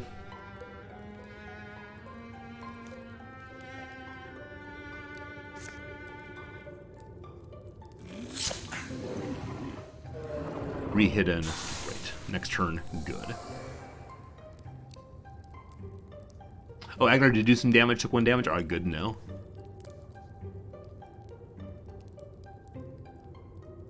Man, get line of sight on this thing. So, if Cajun goes to here, he can hopefully kill that thing. But then is potentially exposed to the raccoon. I think that's the correct move. Good. How does that block work?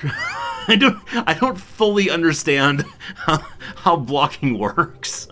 Was it blocked by the barrel? But no, it didn't do any damage there. Did it have armor I missed? I didn't think Raccoon Buddies had armor. Huh.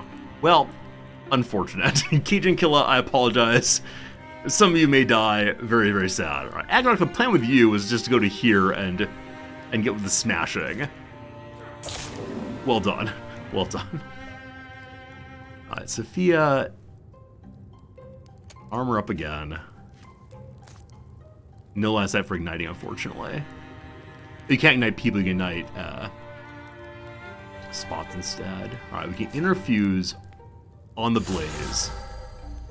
And then fire leash on that.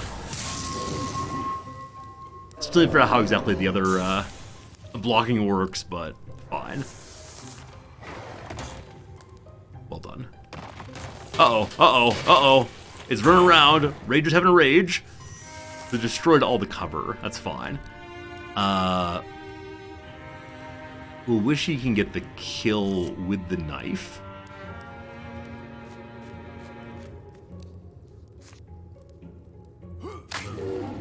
Awesome.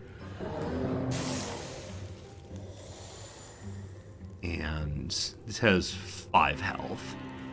So Cajun get 4 damage. There's no armor, so it's just do damage. Great. Block's not kind of dodge. Oh, okay, so this is a random chance. That makes a lot more sense then. I was somewhat confused. Sophia, let's infuse this. And then Discus. Alright, alright, alright. That was a little worrisome for a moment. I'm not sure if I actually should have been worried at all, but it worked out A-okay. Sophia and Wishy are now rivals? Wait, why? What happened? Did Sophia damage Wishy somehow? Huh. Yeah, no idea what happened there. Maybe the discus ricocheted off an enemy and hit Wishy. I'm not sure. Okay, we got a shield. It's RNG, okay, so don't worry too much about it. Take 1 less damage from non-flanking attacks. Probably on the warrior guy, though thus far, Cajun Kill has been taking the most damage. Alright.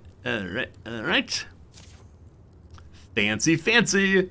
Shield plus frying pan. I wonder if the axe can be equipped with the shield. Or does the axe require 2 hands? It is 2-handed. So we can flip back and forth between 2-handed guy or sword and board guy. Sounds good. Also, all-wise knee pads. No-nonsense knee protection. Potency is magic. So that goes to... Okay, this can't go to Sophia Dragon. Wonder why. I thought they had shoulder pads. Maybe shoulder pads and knee pads occupy the same slot or something. Yeah, no idea. Wishy, here, you get these. Actually, I probably should just salvage them, right? If we're not going to use the potency, fabric good. Calamity is a new kind of enemy called the Bog Moor. Looks horrifying. It's going to eat us all for sure. Let me check how Sophia's inventory looks. Yeah, they're called knee pads. So I'm a little bit surprised that there's no knee pad slot here. So I wonder what slot it fills instead. Potency affects other weapons as well? Okay. I'm guessing it doesn't affect these basic items we have right now. I mean, it's not a huge problem. Yeah, not saying anything on potency yet, so who knows? So, if we send 3 people this way, they can scout and then leave 1 person behind to secure this. First, though, search. Apparently, Mystic is the best way of searching as quickly as possible. So we're going to leave Sophia there. And we'll send the other 3 off to scouting. Good.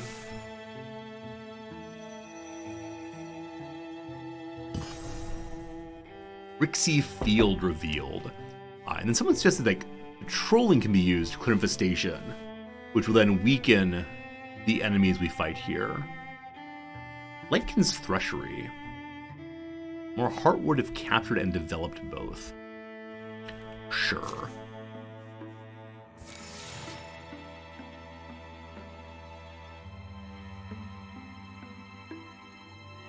There are a lot of things we can do at once, isn't there? A ton of things we can do at once, all of which seem to be like fun and interesting, but I'm not quite sure what the right order to do things is. Also, I'm still not exactly sure. In 81, 107 days, we're going to have an incursion. I'm still not sure how incursions work. If it's to be all the tiles attack or what. We'll come back here in a moment. Let's go check out this one as well. So we scout you 3. Oh.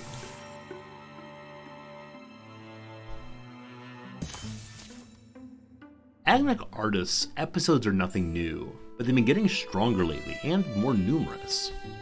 With only a few moments of twitching and pressure, a brief but desperate fight against something inside of himself. But the effort always left him exhausted and unable to focus. It's alright, Agonarch. Keep it together. Come on, not now. Uh-oh. Is it werewolf o'clock? Enough. What? I have struggled inside your heart long enough. I must grudgingly admit your soul's roots go deeper than most. They prove hard to pull out. I made a joke earlier when I saw inhabited that it meant Agnarok was possessed. Maybe I was right. Who are you? What do you want? At this moment, what I am is fed up, and what I want is a deal that works for us both. Give me a place to exist. Nothing much. An arm, a leg, an eye perhaps. I won't bother you anymore. I dare say it could turn out advantageous for us both. And if I refuse, I may not be able to take your soul, but I can make your life very difficult. Okay, we can make a deal with devils, or we can have a transformation.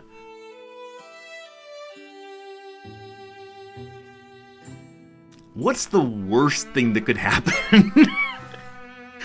I worry it's gonna become give a mouse a cookie, right? We're gonna say, okay, demonic presence, you can have my little finger on the right hand, and then eventually it wants the whole hand, and soon the arm, and there's nothing left to give it all. Agnarok, best of luck, my man. The entertainment of the idea for just a second was enough. A force like billowing storm clouds unfold, and suddenly his gaze felt weightier, powerful, shared. The feeling was jarring. Agnarok now has a demonic foot, it seems. Okay, this isn't so bad. My head feels a lot clearer, at least. What? Oh, crud. How am I explain this to the others? I hope Kedge and Killa doesn't get all "I told you so" about this. I wonder how Agnarok began that way. The shadow leg on the left leg. Agnarok's left leg is somewhat demonic. Two souls peer out from Agnarok Artist's eyes now. Bonus to speed. Demon Warrior, here we go. So was that an aspect inhabited? It was. I wonder what other special notes I can glance at by looking through the aspects. Nothing pops out as being out of line here. Kedge and Killa, mysterious. Yeah, this hook. I wonder if hit hooks mean some kind of story could happen based on that. I wonder. Uwishi, you are right. Made of trees now. Okay, the hooks mean a kind of story could happen here. Got it. Alright, Agnarok can be great.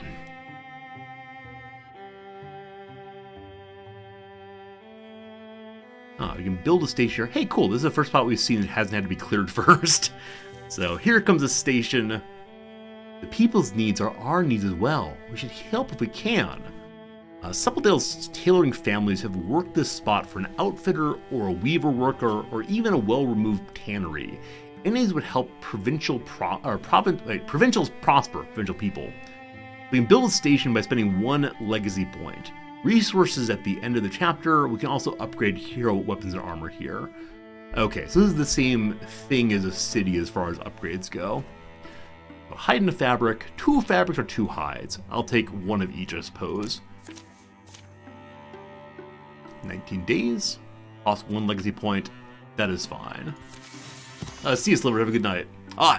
Site secured. Solid work, team, she says while working totally by herself. Romola Laffery will return to the hands of the peasants. Hooray! We got 2 heartwoods, 2 ingots, 2 spell threads, and an item, I believe. The Silverbark Belt. It blocks. So probably goes on to Agnarok. Getting rid of that little bit of warding, maybe? Yeah, I guess I'm okay with that. Okay. So probably should go attack this. Can you do some kind of parry defense while we're waiting? How much time is taking? 16 days remain. Can we spend 16 or so days? Your 2 defenses take... Holy cow, a very long time. Alright, let's just do tier 1 defense instead.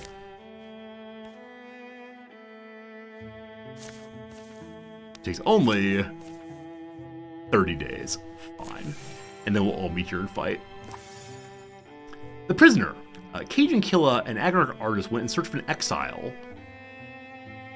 This is if you want to do so. Of course he wants to do so. Cajun Killa never told anyone. In fact, he often wondered whether it truly happened at all. A death curse had been... Why do we all have such terrible backstories? Why is no one like the son of a noble? And surprise, here's a golden sword. A death curse had been laid on his head as a boy. The words of some weird witch whose wrath had been stirred. A vulture voice shrieked in Cajun Killa's sleep, visiting often on nights of a shadowed moon. Many years went by. As winters piled up, Cajun Killa began to feel a clutching hand at his heart. And at last he confided in someone. He chose a friend, a man who's largely a demon, with whom he'd fought battles and beaten dire odds. The cottage is just up this way. It's a little spookier than I thought. I decided we're gonna start doing the Batman voice for Agarok here. A cottage in the woods? Kinda has to be. They traveled to the whispered home of an exile, an old mystic, reputed to have studied curses and their counters. I do wonder, well, there's a reason exiles get exiled, right? There's some reason. I mean, we ourselves aren't exactly welcome everywhere. Sometimes it's just difference that people fear. What's this lady called? Stillana was the name I heard. Stillana Herb. What a terrible name. Trees? Is it the wakeful trees again, all the mumbling and moth-peppered? From the far side of the cottage, her creaky voice bleats. Is it the trees or the breeze between them, or the hare or the proud owl, muttering to mock my ears on this most markless night? Whatever you be, lostlings or doggins, or even a man of bones, if you creep hankering to my cottage door, be warned, I am no morsel for a tooth, nor treasure for a... I promise, we're none of those things. Do you promise? By what token, spirit voice, am I to trust, Then her lantern light finds their faces. Oh! Oh-ho! Two cool travelers, ahoo-ahoo, come inside. It's late, but my stove's going. There's pig feet pickled 9 years, chicken all chap and simmer. They told this exiled mystic about Cajun Killa's curse, as chicken cooks in a bluish bath. Curses, hexes are really extensions of nature, agents of a wild will, like beasts, like fire, eating, breathing, destroying. Once a curse is spun in motion, it follows the course of chaos. The trick then is to trap it, to lure it out of the life it circles, and bind it within new bounds. Sure, I know how to do this. The cost is always steep. We don't, or I'm not fully sure. I don't think we have a lot of options. It's very strange that this is Cajun Killa's curse, and Agonarch is telling all the story. Get behind me, Cajun Killa, or else you'll have demonic possession too. If you're set on it, there's somewhere you must go, and you may not well enjoy it. But what you find there? Able to retrieve something. A stone. A stone that was buried in a cave well hidden. There are few objects of power in this world fit to be a home, a prison for a curse. The Dwemerald stone, green and bright. Hope I'm the only one who knows its location. Alright, they leave on a quest of curse breaking as dawn crests the hilltops, or something about it feels off. We're gonna go do the quest. Okay, so I'll be curious to see how this ties in with, how this ties in with the other missions that are being done. Will this take time? I don't know. So we can bring Sophia or Rogue Guy. I guess I'll bring Sophia, because I understand how these three work together best. So they're leaving their mission, and wandering on and through here, it seems. So inside the Daily Gasworks, there is a quest waiting for us. Also, the outfitter is now made, and so Wishy can... Her defenses. Yeah, what do we do with you now? Okay, I guess Wishy can go take over on improving the defenses, or can try to scout. But if we scout, the possibility of being ambushed. We don't want to do that. So, sure. Get to work on that. The story continues. Where Stellana inked their map, an unremarkable tunnel mouth opens. Not going on through this. Don't even know what's really down there. We've already come this far. Water rubbed this cave into the soft parts of the planet. There's a good cool air, a strange ancient smell. So what do you think we have to battle? Giant snake? Gorgon? Scorpion beast some kind? I'm imagining a giant bear, made of stone and all bristly, growlish, curled up in a shadow somewhere. Growlish is cute.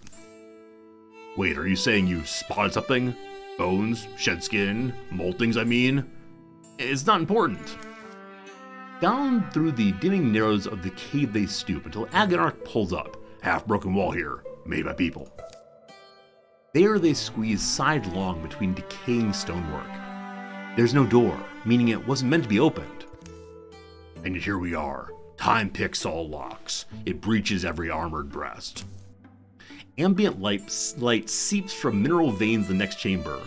How old is it, though? This mortar comes away like cake paste. Cake paste? Is it like icing? Delicious. Ha. Well, it's not anyone's trove. She said it was buried. I didn't think she meant buried. It reads, everlasting rest now cradle our bright hero, Aria Anastalos, who tore our world from the talons of hungry evil. She better have armor I can steal. I'm willing to go all in on grave thievery if we get some good armor. And gave her life to free us from tyranny. So the jewel we're meant to find, it has to be interred with her bones. Alright. This is getting spooky. I feel like we're being told do not do this. Will the skeleton of an ancient warrior rise up and smite our two fellows? It wouldn't dare. Here we go. The pair of them dig in the hollowed, cold earth. The cave clouds up, their foreheads steam and they don't speak. Chop and scuff of shovels, echoes, grunts, and heavy breaths. Deeper and deeper, the hole widening, the soil rich smelling, smoky and sharp. Pooey! Crack! And then... cricket! Crash! I love this animation. I gotta say, every cell I kind of want to stop at and just look at, but gotta keep the story moving. No, she's gonna stay down there. She's not rising up. She? In the earth they dug a green jewel, netted and strung. Not like anyone's treasure, but like a tool to drape from the belt. It's kind of a shame it was even covered up. I mean, hopefully we could keep it. Look inside upon that feathered light, soaring and unsteady, glancing like sun on swords, over hills forgotten, fates forgone. You make that up, or was that a quote? I honestly don't know. They exit the way they came in, leaving only dust and a defaced monument. But see, yeah, the only thing is... Agonarch? What do you figure this means? Oh, this. What does this mean, you're asking? She doesn't look happy. With a soundless shout, the ghost streams forward.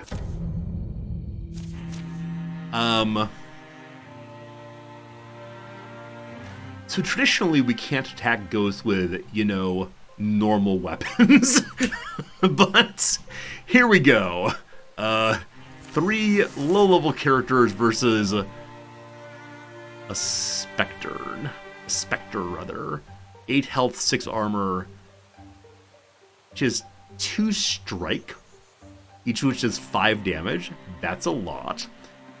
And Guardian, which is her stop moving attack. Cool. The most important thing is going to be getting Cajun Killa into stealth so he can attack without hitting the armor at all. I'm kind of considering not engaging and trying to slow and then have Cajun Killa attack and stealth, attack and stealth, attack and stealth over and over again. Do we have anything that will slow? Okay. If I go infuse on the hill, we can pin and then it can't move. So Sophia, if you move forward 1 step, infuse this. Please don't resist. Dodged. Okay, that was a great plan. I'm very proud of myself on that plan. However, alright, I don't believe the Spectre has a ranged attack. So I guess we'll just go stand here and Guardian. Cool. And then Cajun Killa, where you stand right now, you can attack at end your turn. It's probably better for us to... I don't know. So I guess the advantage of just attacking normally would be knocking off armor.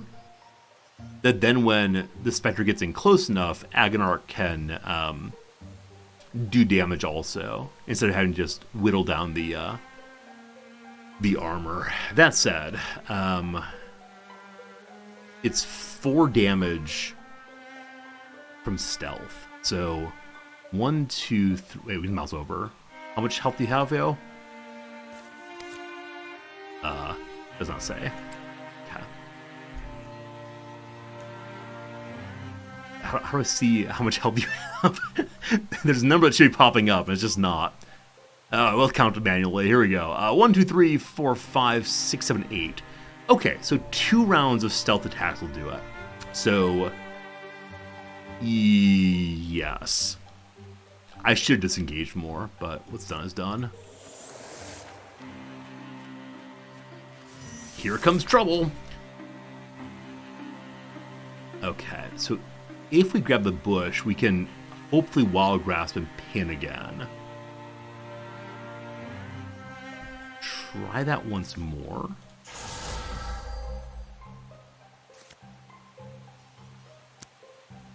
%, and it damages, so hopefully it works. Pinned. Okay. So you can't move next turn. Good. Good. Also, defenses are lowered, so Cajun Killa could do more damage now. We could have Agonarch go in and flank damage. If Agonarch goes in and attacks...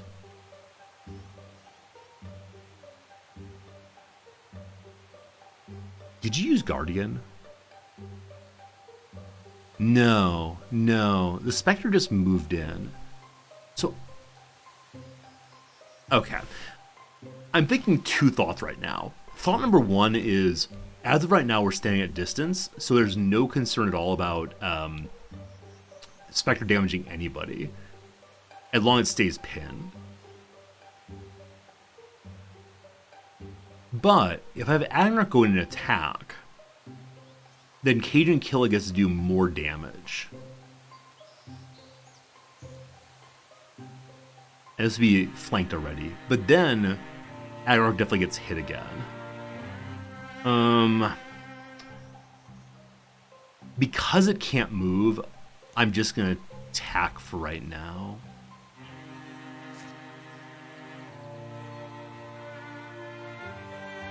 Would both be flanks? Oh, maybe they will.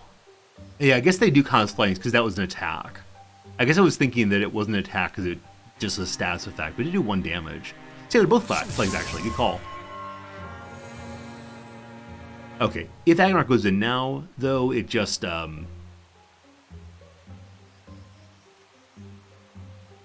wait a second. Do axes do something against armor? shred.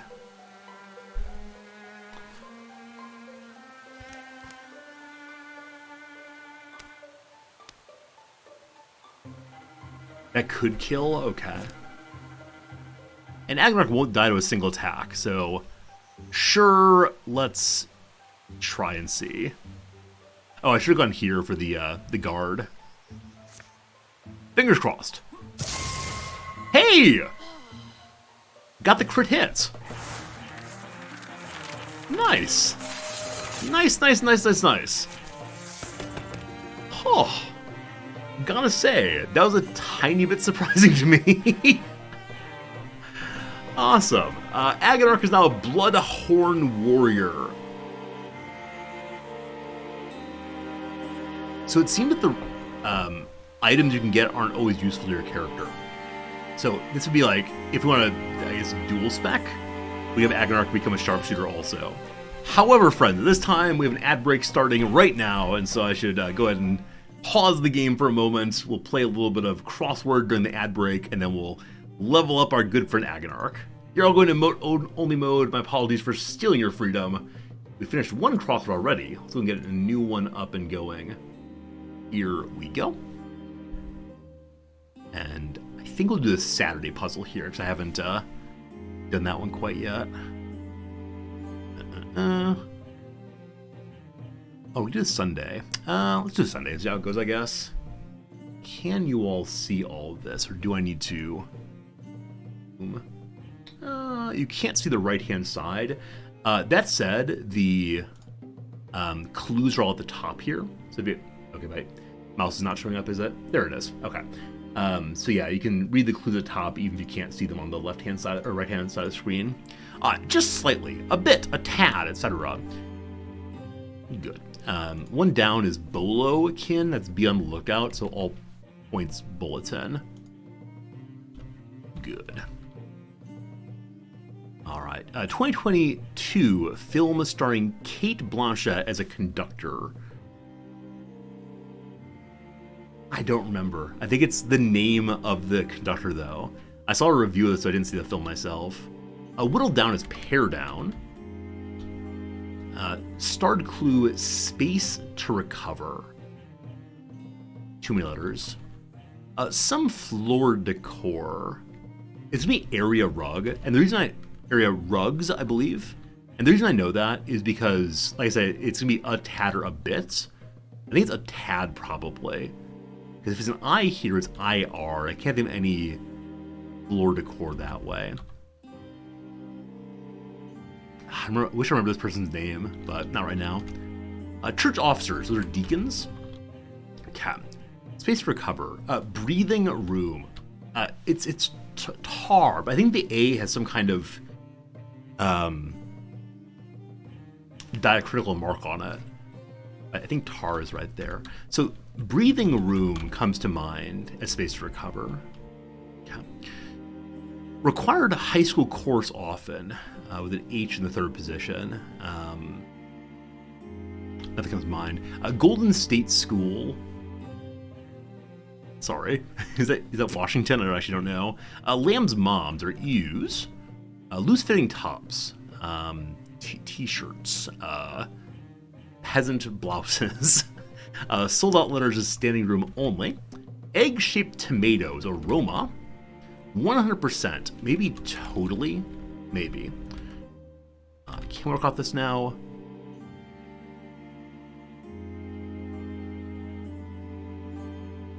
So high school courses are often English, science, U.S. history.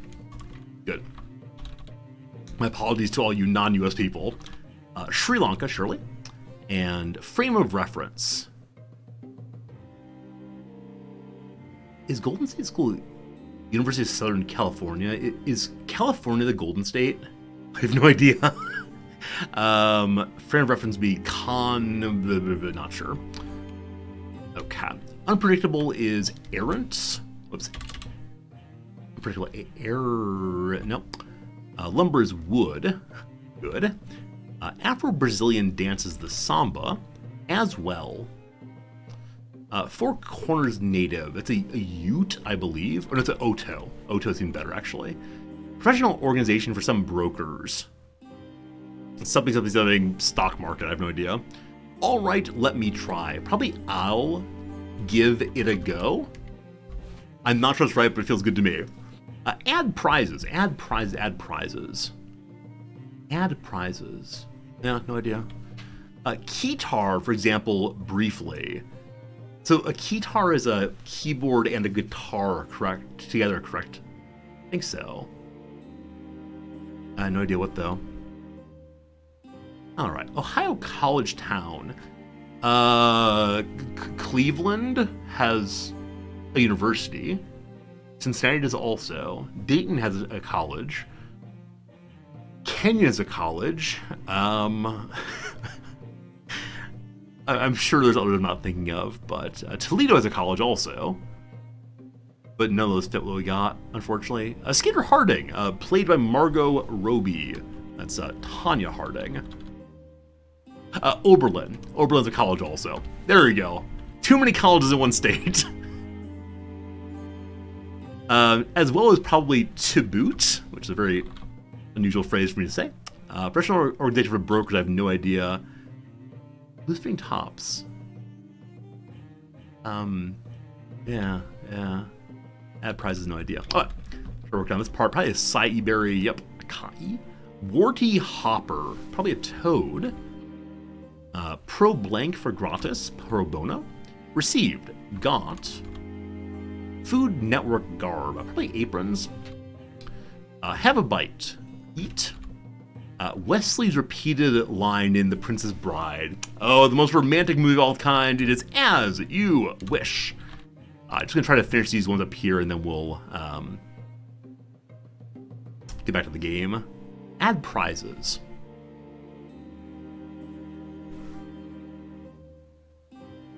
Yeah, no idea. Okay, so the keytar is a synth. That's correct. Leos. Oh, the Cleos, I think that's how it's said, is a prize for public relations people. I think in Mad Men, Don Draper win at some point.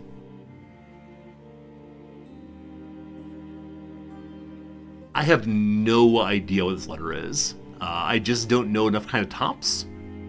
And I just do not know what the broker organization is. It's one of these things we'll figure out eventually, but for right now we'll pause it there and continue along. I was gonna say in an hour, but I gotta go teach in an hour, so probably not. Go for Papa Palpatine. Thank you so much for the continuing subscription. I appreciate it. Keeping that streak going for 3 whole months. Hope you're having a great day, my friend. Thank you for hanging out with us. All right, y'all are free from crossword. So I said before you can't see the down clues. I said the area up here shows you what it is, always. I just didn't want to change the size of the window, but yeah, it's always right here as well. Now you know. Now you know for next time. I just have to change the window size today. Okay, oops, wrong one. Oh gosh, where is it? Great. Very good. Very good. Alright, Agon Artist is now stronger, and so our first ever level 3 character, surely he will never ever die. Like I said, the sharpshooter seems like useful if I want to cross class person, but we don't need that for sure. Battle Dance seems potentially great. Like I said, there are certain abilities that'll probably cost more than one. Back Slam. As a swift action, I think a swift action is a one-time free action. Agonarch knocks an enemy up to 3 hours away, dealing 1 damage for every armor that Agonarch has. That sounds really cool too. Or, increase that demon foot. Agonarch has 2 more speed and can move through scenery. I kind of want to go down the demon path. We're going to hold off on that for right now until we just get like the basic combat stuff working. That sounds absolutely amazing. Also, is Bloodhorn Warrior a special class based on Agnar's being a demon? I bet it is. I bet it absolutely is. And so not all warriors of this tier would be Bloodhorn. Cat. Normal attacking is good. The spirit turns to smoke and then to nothing. Agnark and Cajun Killa don't pause long. They embark again for the Cottage of the Exile. Despite favorable weather, their campfires are louder than conversation. Do you think we're, no, right? Anyone would do what we've done. I think that's true. Yeah.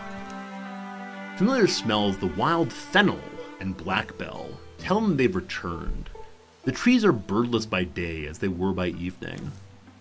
You feel it. We're reaching a resolution now. Are we? Wish I had a better feeling about it. For some reason I always want assurances that handing this stone over is not dumb. But I doubt we'll get any, huh? So quick? So quick indeed, as if you flew on wings of fire. I was just standing back there. How comforting. Found the old stone, Stellana, where you said it would be. In a tomb is where it was, not a treasury. No, I'm so sorry. I was sure it was an ill-famed spot, but you retrieved it anyway? You must be so brave and so desperate. Yeah, well, I'm also wondering, after touching it, this stone, is it even a stone? It seems more special than that. One of a kind even, a work of art, or something. You need wakeful things to keep a cursing. Ancient things from an age when the world was less still. They weren't born in the earth, they were crafted. Elden mystics and the gods of the deep and glade. Who made the Dwemerald, the Malashir, the Melstone, and the Moonwillian? Did those names have meaning? You learned this all somewhere? It's when I was young, I lusted for these stones. They were the only thing it seemed that could be kept from me. Kept from you? Well, no, I only mean I'm a hermit scholar, you see. Of course I'd want them for study, but clearly they're quite rare. Is she a demon? Is she an ancient demon who wants the ancient stones? The cottage air seems somehow colder than the outside, as cold as the night they came here first. Anyway, exile has taught me the peril in petty wants. I no longer wish to hold one. I wish for nothing to be held, nor any bird be caged. All her articles appear unmoved. Even the dust has kept its place. It is as if the woman was simply sitting, waiting for their return. You know what I mean, Cajun Killa. Your life is held in bondage by a curse you never earned. Now that I think on it, that should precede lunch. I must honor the urgency that moved ya. Putting off would be pointless, I guess. Second thoughts at all? Second and third thoughts, always. But action requires, eventually, you ignore doubts. I'll bring the stone out now. Indeed! Stellana livens a crowd of candles. Holding it again, Cajun Killa can't help but be unnerved by the light inside the Dwemerald. Yes, it looks just the same. How has she seen it before? I don't recall her saying she'd seen it before. Maybe though. Glowing lowly, pulsing with suggestion of sound, he feels it through his bones, beating the thump of vast wings. Is she not going to put something inside, but instead let something out? Was the hero's grave, was it buried with the demon she slew? And we have now freed the great evil? Oh boy. Stellana tugs it from Cajun Killa, half-offered hand. Hello, Nutoni, how you doing? Hope you're doing well. What we attempt today is not a dangerous thing. You may watch Agnark, but don't interfere. Swoop. So she's taken the emerald. Casting a curse is easier than removing one. The larger share of the risk is mine, if that comforts you. Now I must fuse the jewel, and with you, Cajun. My power is ungreat, but I believe it should suffice. Allow me to reach out to ya. A fog bank hangs in front of Cajun Killa's future, is being asked to leap past it. I have a sense that very soon we'll be choosing our own adventure, and I feel nervous about what's coming up soon enough. This is why they came to the House of an Exile, Stellana Herb. Someone has plumbed places no one else goes. The light will change. And it does. The window stays open, but day is doused within the cottage walls. Stellana's face goes blank. You're a hunter at heart. You see paths where others see borders. Mental geography is akin to the physical good. I'm opening up, right? You're better at it than you think. You're doing enough. Inner fusion's achieved, first drawn as inky lines between them, then colors seeping in. A joining wall, filled and formed with nothing but the mulling force of their mind. Vulcan mind meld, here we go. I also do wonder if eventually Sophia will be able to interfuse with humans instead of only inanimate objects. Killa and the woman Stellana are connected. Next, the stone is sought and bound to them. In the cottage, to Agonarch artists, there is only silence, the ghosts of light and the expressions on our faces in front of him. But to Killa, there appears the nauseating specter of a thing even books forgot. Something that's been trapped inside this stone since charred times. He wants to withdraw somehow, or shout, but finds even the notion brushed away, as if by Stellana's hands, suddenly long-seeming hands, and sharp of nail. What have we done? What have we done? Killa, this doesn't look good. A shadow presence exits his body. Killa can feel it, leaving his heart clear. There's a smell of fresh blood. For a moment, pain contorts Stellana's face, and wild colors swirl under her skin. But the shadow goes quickly into the jewel, takes the place whatever was once there contained. Killa, stop, are you saying? Hey, stop! Stellana! Oh, yes, of course. We're finished. It all ends very suddenly. The dark, the quiet. Agonarch manages to catch a slumping back Cajun. Gotcha. I'm really myself. Again? And oh, my prison! She lets the jewel tumble, crushes it with one swift, happy stomp. Shatters like the wormpecker's precious little egg! Killa regains his feet. You're a... But what happened? The house explodes! Didn't expect that. Stellana stands tall as wreckage reigns. Ah, delicious morons, flagrant fools, remember this moment, savor it. Stellana, what'd you just do? Oh, how the growly man growls, the tragic and tart-eyed and trickable thing. It's wonderful news. You need no more to call me Stellana Herb. I'll never need to wear so coarse a name again. Call me Volta, for I am she. I am the Vulture Queen herself. My powers come home at last. Oh, but you are so easily fooled. I might even believe ye desired this. Does the spirit of my servant reside in ye? No, for I surely would have felt it, I'd say, when you were young. Yours is the voice. But how pleasing that you'll finally understand.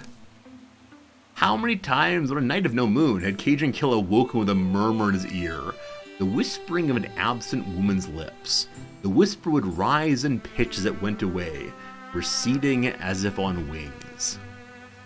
Yours is the voice I've heard all my life. Yes, I'm your curse mother. And how special you are to me, child. Absurd little rabbit who's fulfilled all my dreams. Killa? I think, if you think your talents can tickle me, think again. But you've worked hard on my behalf. I'd rather reward you than rip your veins up, so in that spirit. They struggle towards her, faltering on house rubble. Like a feather in the smoke, the woman vanishes. What have we done? In the barren taproom later, along the road home. At least the curse seems gone. It does. Seems like it'll be gone. I'm sure we'll find a way to undo whatever we did. Time and its mountains tend to pull meeting paths apart, down distances that nevermore may cross. Agonarch and Cajun won't lay eyes on that vulture voiced woman again. Not in this story. Unlocked a legacy campaign called The Sun Swallower's Wake. So I guess a new chapter is available after this one if you want to. Oh boy, we've allowed a great evil to become free in the world. Cajun Killa has leveled up. Quest complete, plus 10 retirement age. What does that mean? What does that mean? Alright, so I guess Cajun Killa's special ability is to have to work longer until Social Security kicks in. Alright, so Cajun Killa is our hunter, our ranged person. He lives 10 years longer. Got it. Is retirement a set age in this game? Is like when they hit 63 and a half or 62 and a half, they retire? Or is it random after a certain point? Ambush first. Cajun Killa draws back, using range attack on the first enemy who enters the threatened tiles, dealing an extra 2 damage. If the shot is not sprung, Cajun Killa gets a free attack as of next turn. Okay, so this is Overwatch of some kind. Quelling Moss. Cajun Killa has coated his weapons in Quelling Moss. His melee and ranged attack apply poison. As an action, he can also toss a flask of burning moss that applies poison to all units in an area. This is a bonus to potency, it looks like. Inspiration. Cajun Killa gives adjacent allies bonus damage and spell damage. Cool. Or upgraded crippling strikes. So when enemies are hobbled and they're slowed, we do more damage to them. I like all of these. I like all of these very, very much. As of right now, I don't think Inspiration's great, because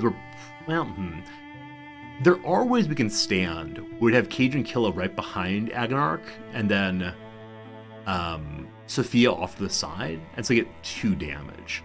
Now, if this gives 2 damage, then Crippling Strikes is better, because it's 2 damage on every attack, instead of only 1 damage on each attack next door. However, Overwatch is always amazing, and consistent poison damage also amazing. I'm gonna do Crippling Strikes, and hopefully we use that correctly. We'll see. You can see each character's retirement age in their sheet. Wait, really? Thank you, Ring, I appreciate that. Okay, age 70, Sophia will hang up her hat currently. Once a hero reaches retirement age, they'll leave the company at the end of the chapter. So 45 plus 20 plus 5. For Wishy, get that bonus time now. Only 55. Sorry, it wasn't Wishy, it was Cajun Killa.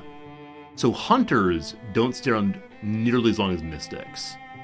Also does not have an upbringing that increases that. Huh. So Agonarch, as of now, at 45 retires, and Cajun Killa, plus 10 for Hook Quest. So if I want people to stay around a long time, like Gandalf and Merlin, gotta be a Mystic. Cool, good to know. 24 days until our enemies get stronger, 112 days till infestation time. Kind of want to attack here. And in fact, we do have to attack here before we can go engage with this. Still a lot more to check out that direction. How long will patrol take here? 30 days. What on earth? How much longer are you going to take your building? 17 days. And then we go this way. Sure. Let's go ahead and knock out the patrol.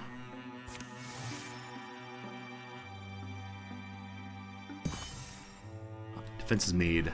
Great. Guess I'll have Wishy just join us down here, and then we'll all march up that way.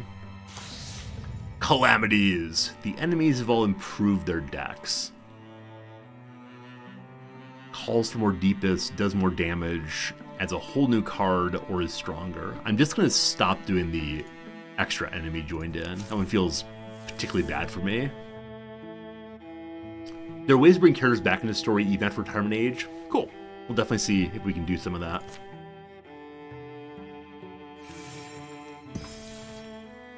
Infestation dealt with. Good. So now I want literally everyone to go fight here. Oops. Other way. Good. Let's go!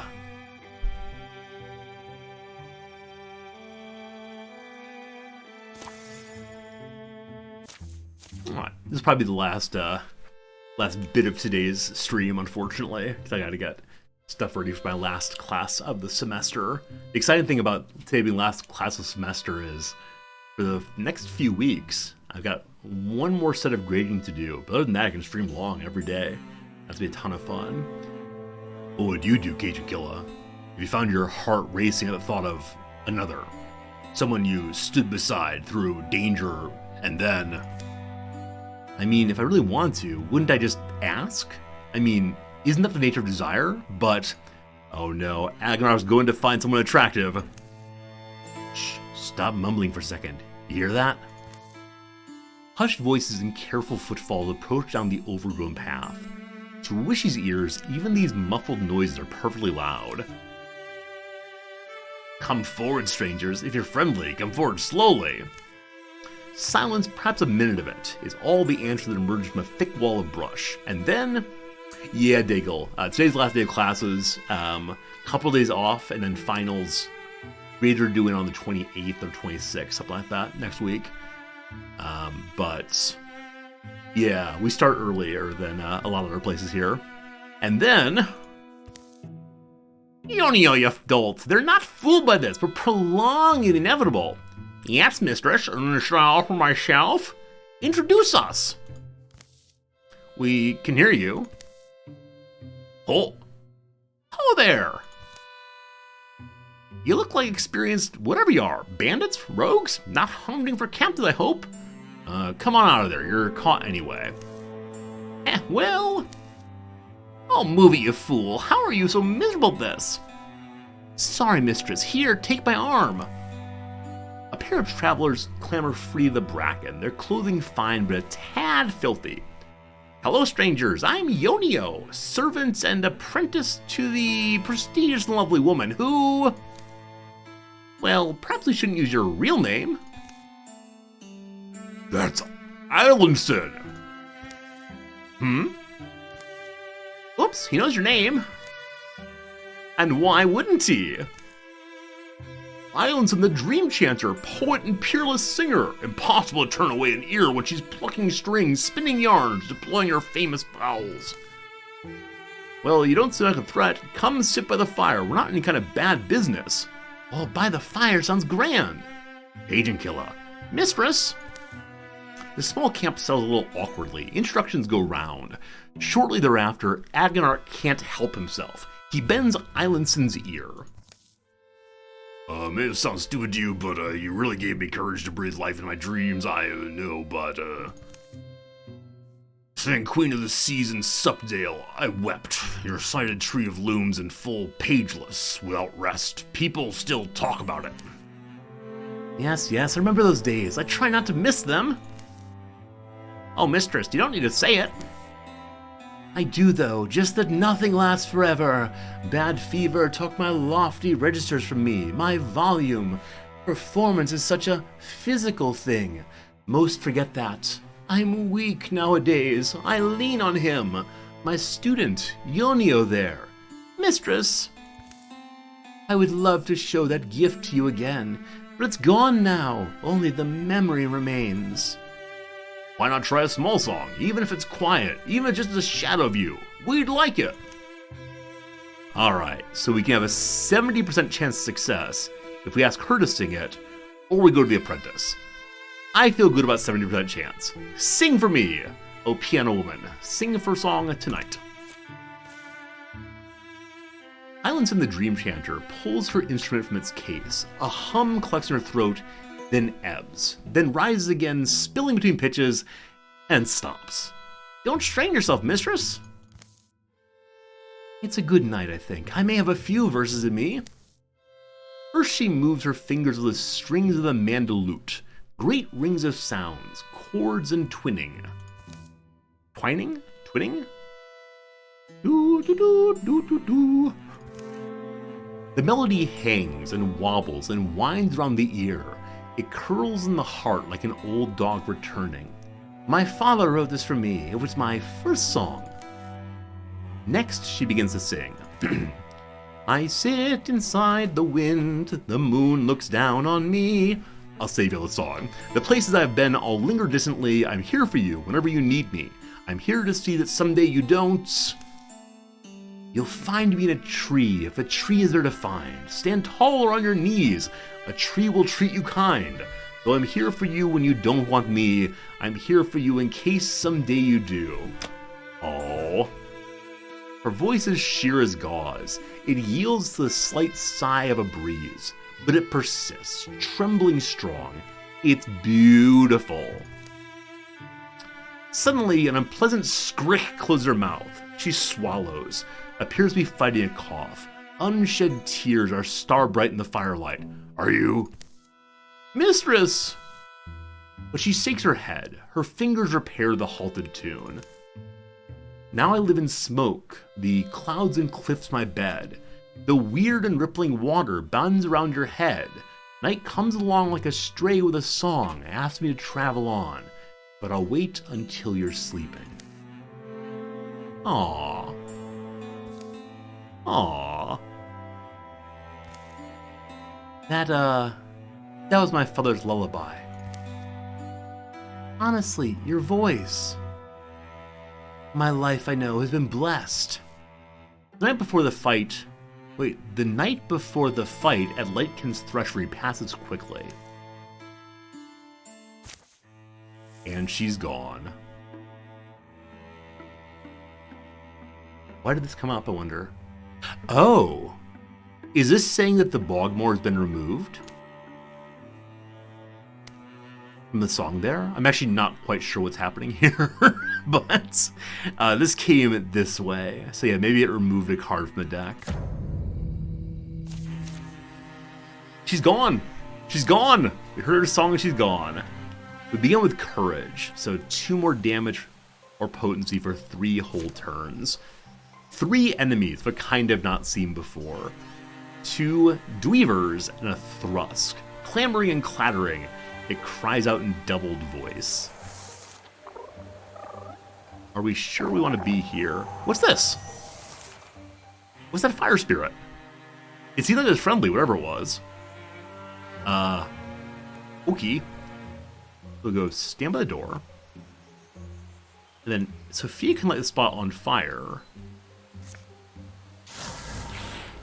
And we can use it to throw through, I believe. Can you hide behind that? No, I don't think you can hide behind the fire, can you? No, the fire does not give cover, unfortunately. If you catch a little thing, you get something for it. Cool, good to know. Cajun Killer, let's have you...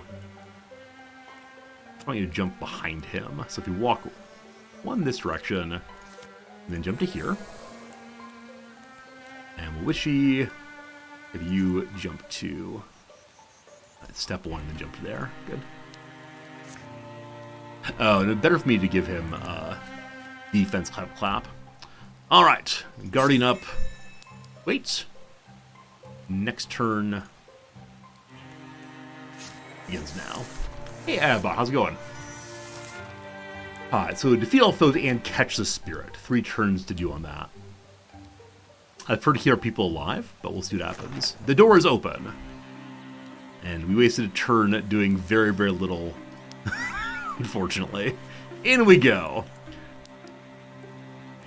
Agent Killer goes stealth to stealth.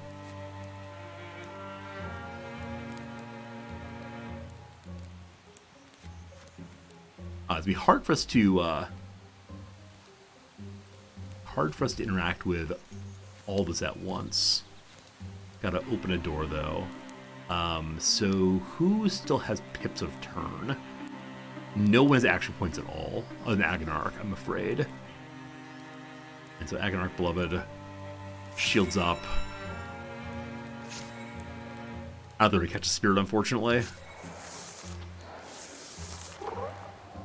Oh! It's behind us. Do we just get incredibly lucky?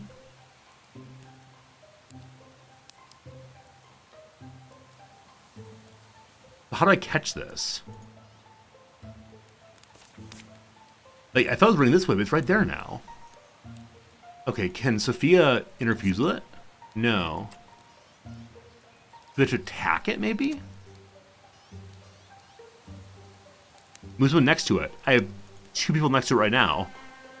I think.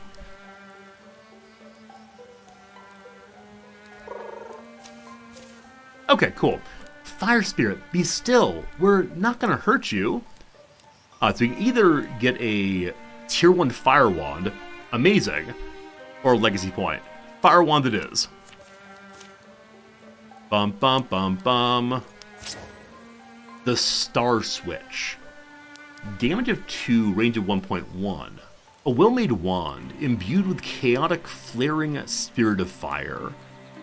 So when we get a special crit, damage for 3 nearby enemies. Also bonus to warding and spell damage also. And can melee if it needs to.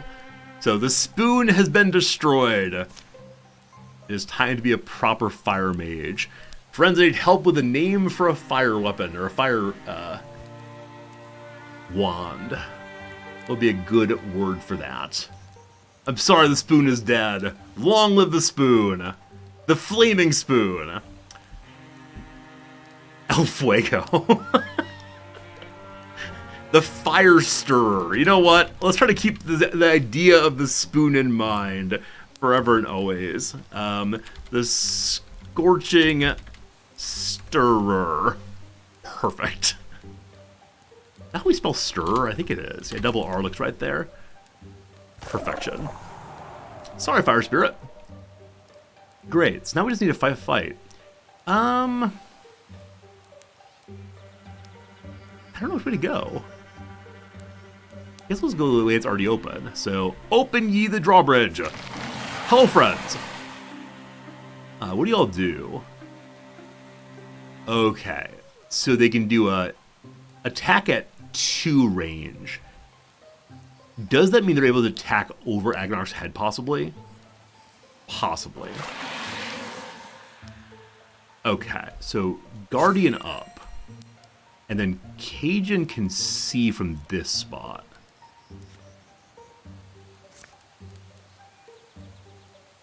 %84%. And hobbling now, which means that we do 2 bonus damage against it. Now, Sophia's already wasted 1 turn. However, you can lock on this. Flare. Amplify the radiance of light source to excruciating levels, blinding nearby enemies. So blind enemies, I believe... What was it? Miss their next attack. I hope it when we blind it doesn't blind Agnark. That's all that Sophia can see for right now. Other thing we can do is Fire Leash. Jerk a captured blaze to leap through the air, burning fiercely where it lands, dealing half damage when it passes through. So it's surely harm Agnark.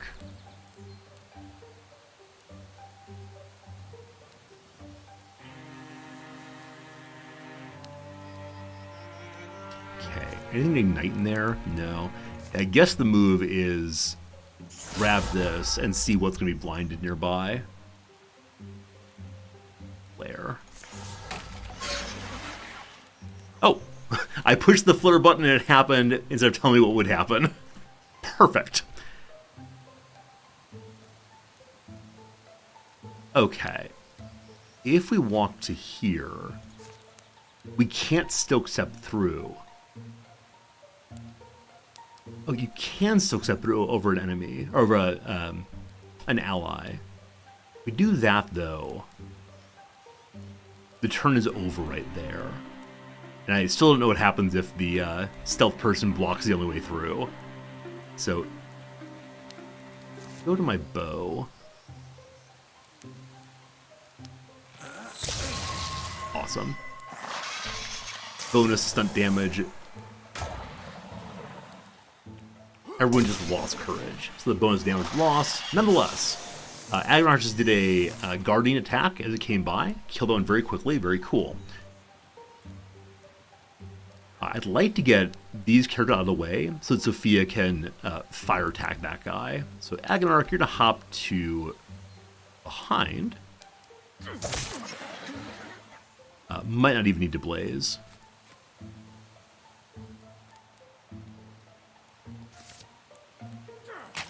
Yep, that'll do it. That went much better than I thought it would. I was actually supremely concerned for a moment we were all going to die there. Just seeing new kinds of enemies. And then the Belt of Chivalry. So it's just some armor. So we lose some block and gain some armor on Agnarch. I think it'd be better to just put that one as an empty slot. So we give it to our rogue for now.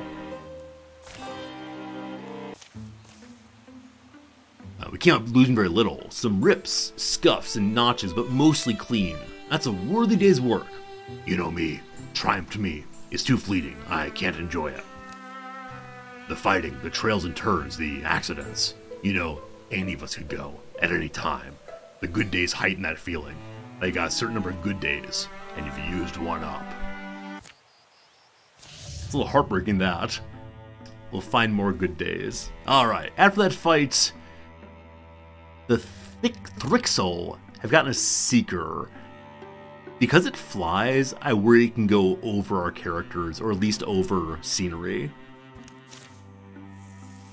Yeah, so the Singing Woman did remove one from the Gorgon stack. Alright, we can then secure this location, give it back to the old peasants. How long will it take to do 28 days? And then, in 65 days, there's an incursion. Spawn rate timed one from one infested tile. So, I think getting this thing de-infested would slow the incursion. I'm still not sure what an incursion is, though. We're gonna find out sooner or later. I guess we could just stop securing things for now. I'm gonna send the hunters, and I guess Agnarch also. Cool. And we'll have a nice lady. 70 days! Oh gosh. I don't want to take that long to go through there. Huh.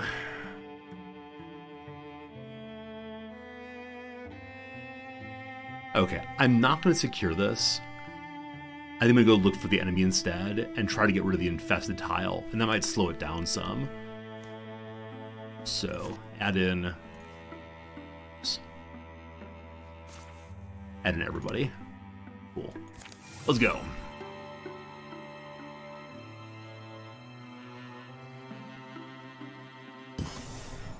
You guys come back? Yeah, I guess my concern was if we clear the hostile sites, will we not then be able to do the work of securing sites? Like, will the chapter end abruptly without my work being done? I don't know. Alright, so here we're then going to patrol. Get rid of the infestation. How many days will we get back? So spawn rate is still ×1 from infested tile, so nothing changed there, I don't believe. Maybe this is also infested. Anyway, I want to do assault, but there's no time for it. I gotta get ready for class fairly soon here. So thank you so much for hanging out. A really fun start to a really fun game. I hope you enjoyed it also. 4 years in, somehow we're all still alive. I suspect the incursion is a way of the game saying you're moving too slowly. Please hurry along and get things done. This is a great game, though. Really enjoying it. Thank you to those of you who recommended it to me. Back to it tomorrow, for sure. And we'll see how far our little characters can level up. For now, though, I appreciate you all immensely. Thanks for hanging out, and thank you for being a friend. It is time for a sandwich.